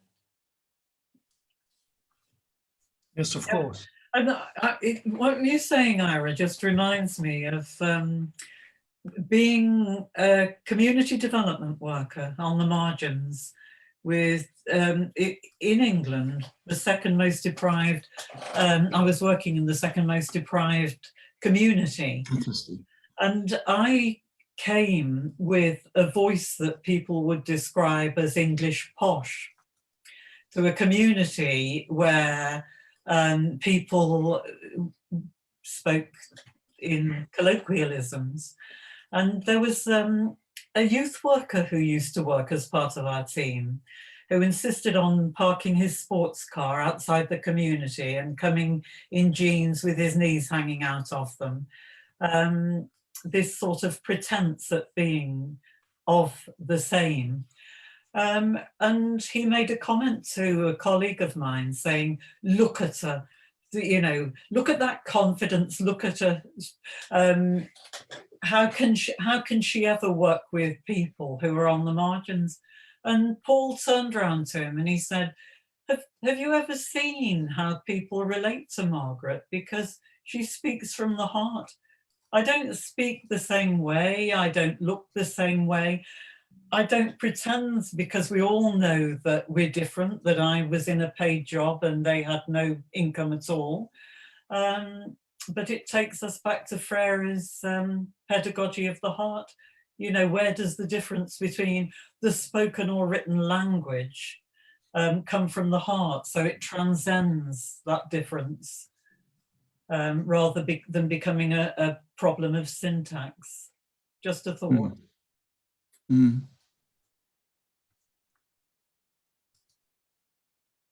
And just because I told you that I had to choose whether if I talk about these kind of categories or whatever, or to talk about theater for present. But the experience that I have with theater is that it's another way of talking, and much more, most of the time, is much more open.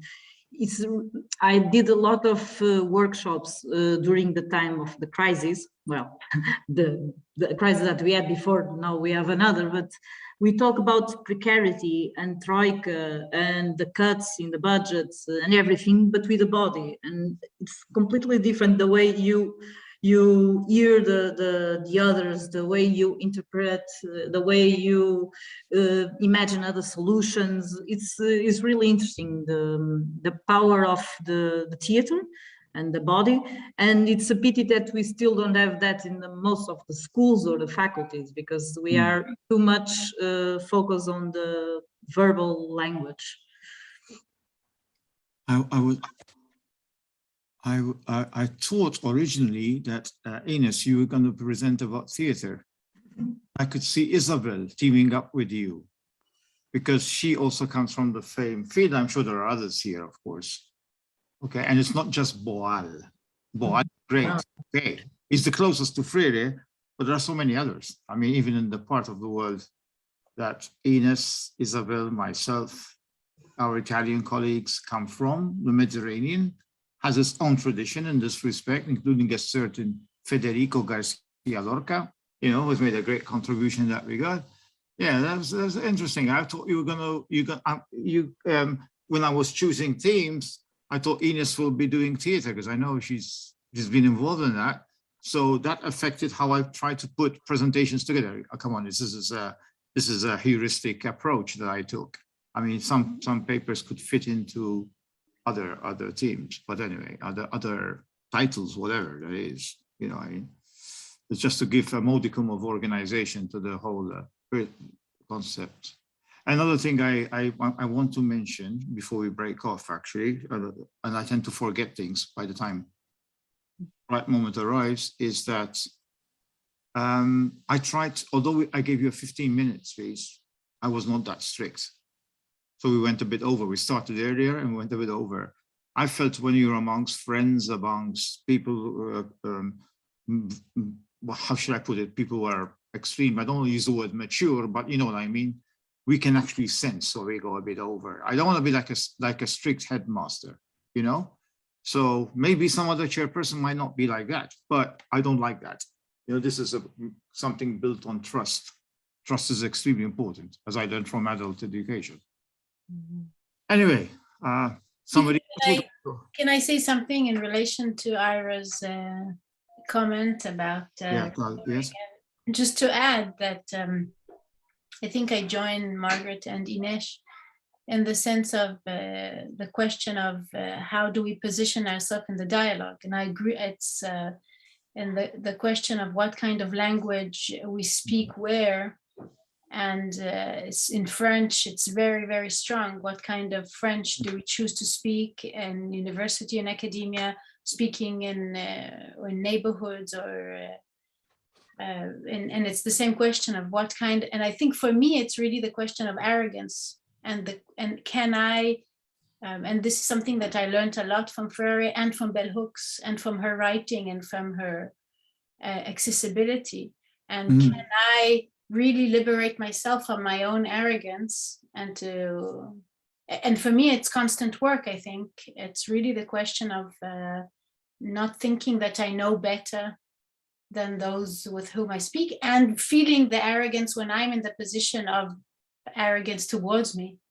And this is something I think, this is something I learned a lot from Freire's writing and from Bell Hooks's writing, just from the way they communicate with us. And so I relate to this comment that in the question of from my wish to really deconstruct arrogance. Yeah, being simple without being simplistic, Freire says, according to Peter McLaren. I told him that. Ira, I noticed actually in your oeuvre, your writing, all throughout the years, a big change in style. When I first read Critical Teaching in Everyday Life, of course, I didn't have the background because I was a master's student just beginning, neophyte, as you would say, right? I found the language, okay, you could understand it, but it required a lot of the reader. Then I saw your style really get simpler without being simplistic in your later work, when students have power and empowering education. Was that deliberate? I found this in Henry Giroux, by the way. Look at Giroux. I'm sorry? Huh?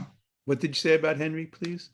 Henry, if you look at Tyranny and Resistance, which I hate to say, some people only judge Henry by that book, as if that's the only book they've read by him. Now, this guy is so prolific.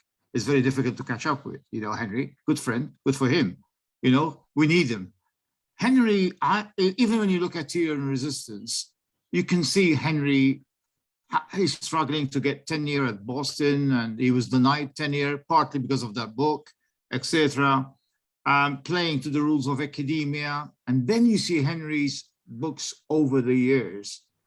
They are so simple and direct. So it's almost like a different person writing. I've raised this with Henry. I used the word journalistic. He didn't like it. He didn't like the word journalistic. There's nothing wrong with the word journalistic. Let's put it this way. But, and people who start accusing certain critical pedagogues of being highfalutin haven't read much critical pedagogy by those people that are criticizing. These people have evolved in their style. And certainly I know Ira and Henry are models in that respect, and even Bell Hooks. But Bell Hooks from the beginning, I would say even from Talking Back, the beauty of Bell Hooks is the flow, etc., which I always found it good English. Good English, that's the important thing. You can communicate, but can communicate with different people at different levels. So I take that as a compliment, by the way. Oh yeah, thank you. I'm very grateful. I hope that's true. You know, I write, I think if you're fortunate to publish books, a series of books, it's almost, they compel you to grow, and to, each book has to be better than the one before, and so on. And I keep thinking, you know, looking at it, and I don't think I understood all this material very well 40 years ago, when I wrote my first book in 1979. I don't think I understood. There was no place to learn it.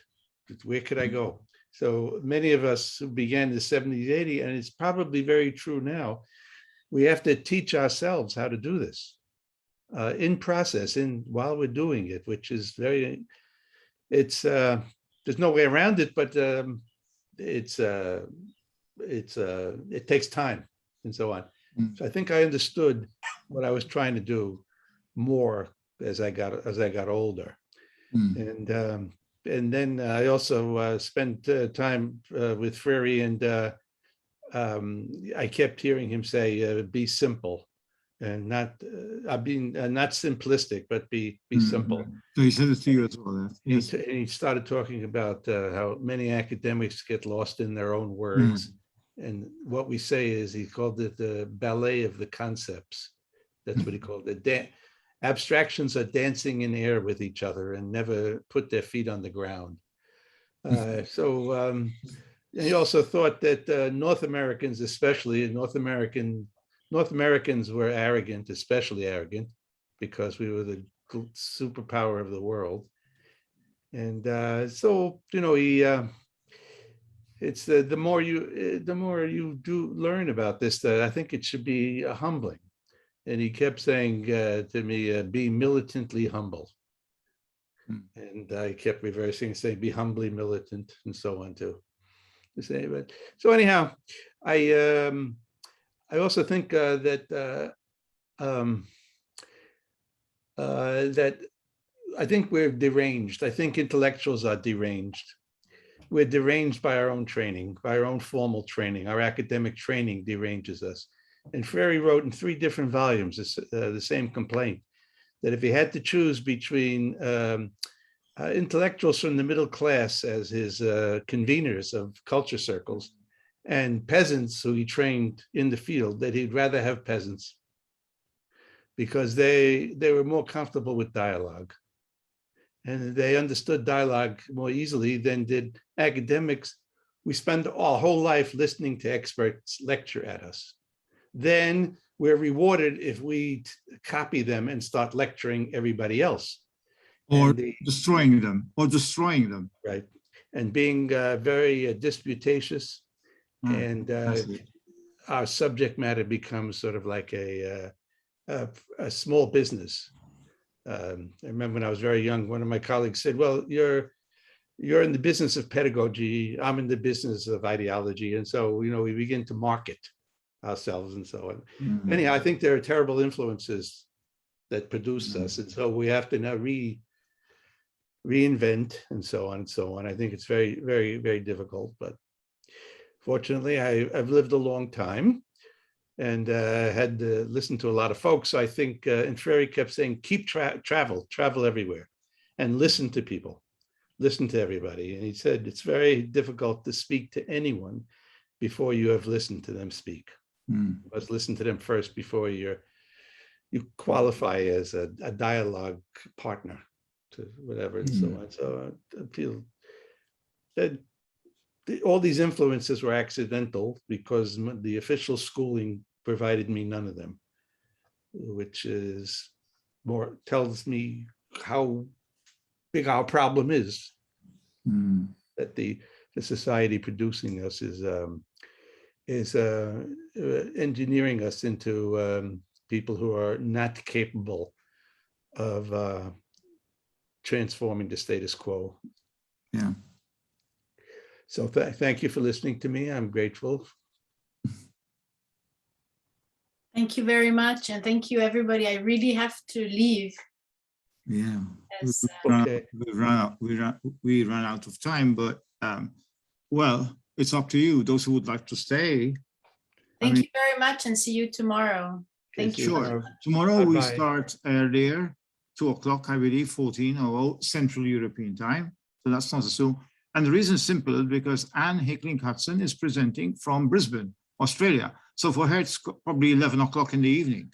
So there's so much ahead of us. So I had to factor in these elements. And then you have Anna Cruz, Brazilian, lives in Missouri. And I tried to change to make it more, because it was 7 o'clock in the morning. She said, don't worry, I wake up early. I'd rather work early in the morning. What do you know? So you keep changing. That's why I keep bombarding you with different versions of the, sometimes also my OCD comes in because we got a misprint or we got a typo wrong, you know. I've been diagnosed with that, by the way, OCD. Anyway, so I have to question the structures which cause it, not just the, it's not just an individual problem, as Fisher would say. Well, thank you for all you've done, Peter. It's been a wonderful first day, and I look forward to tomorrow. And thank you, everybody. It's been just such a joy. And thanks to Joe for keeping the technical side working. Yes, thank you. Yeah. Thank you then, and good night from Northwest England. Okay. Great. Good afternoon.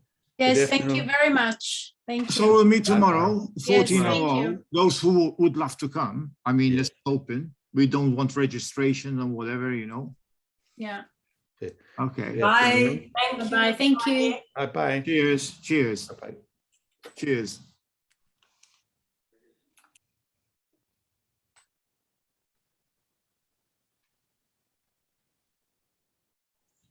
Okay.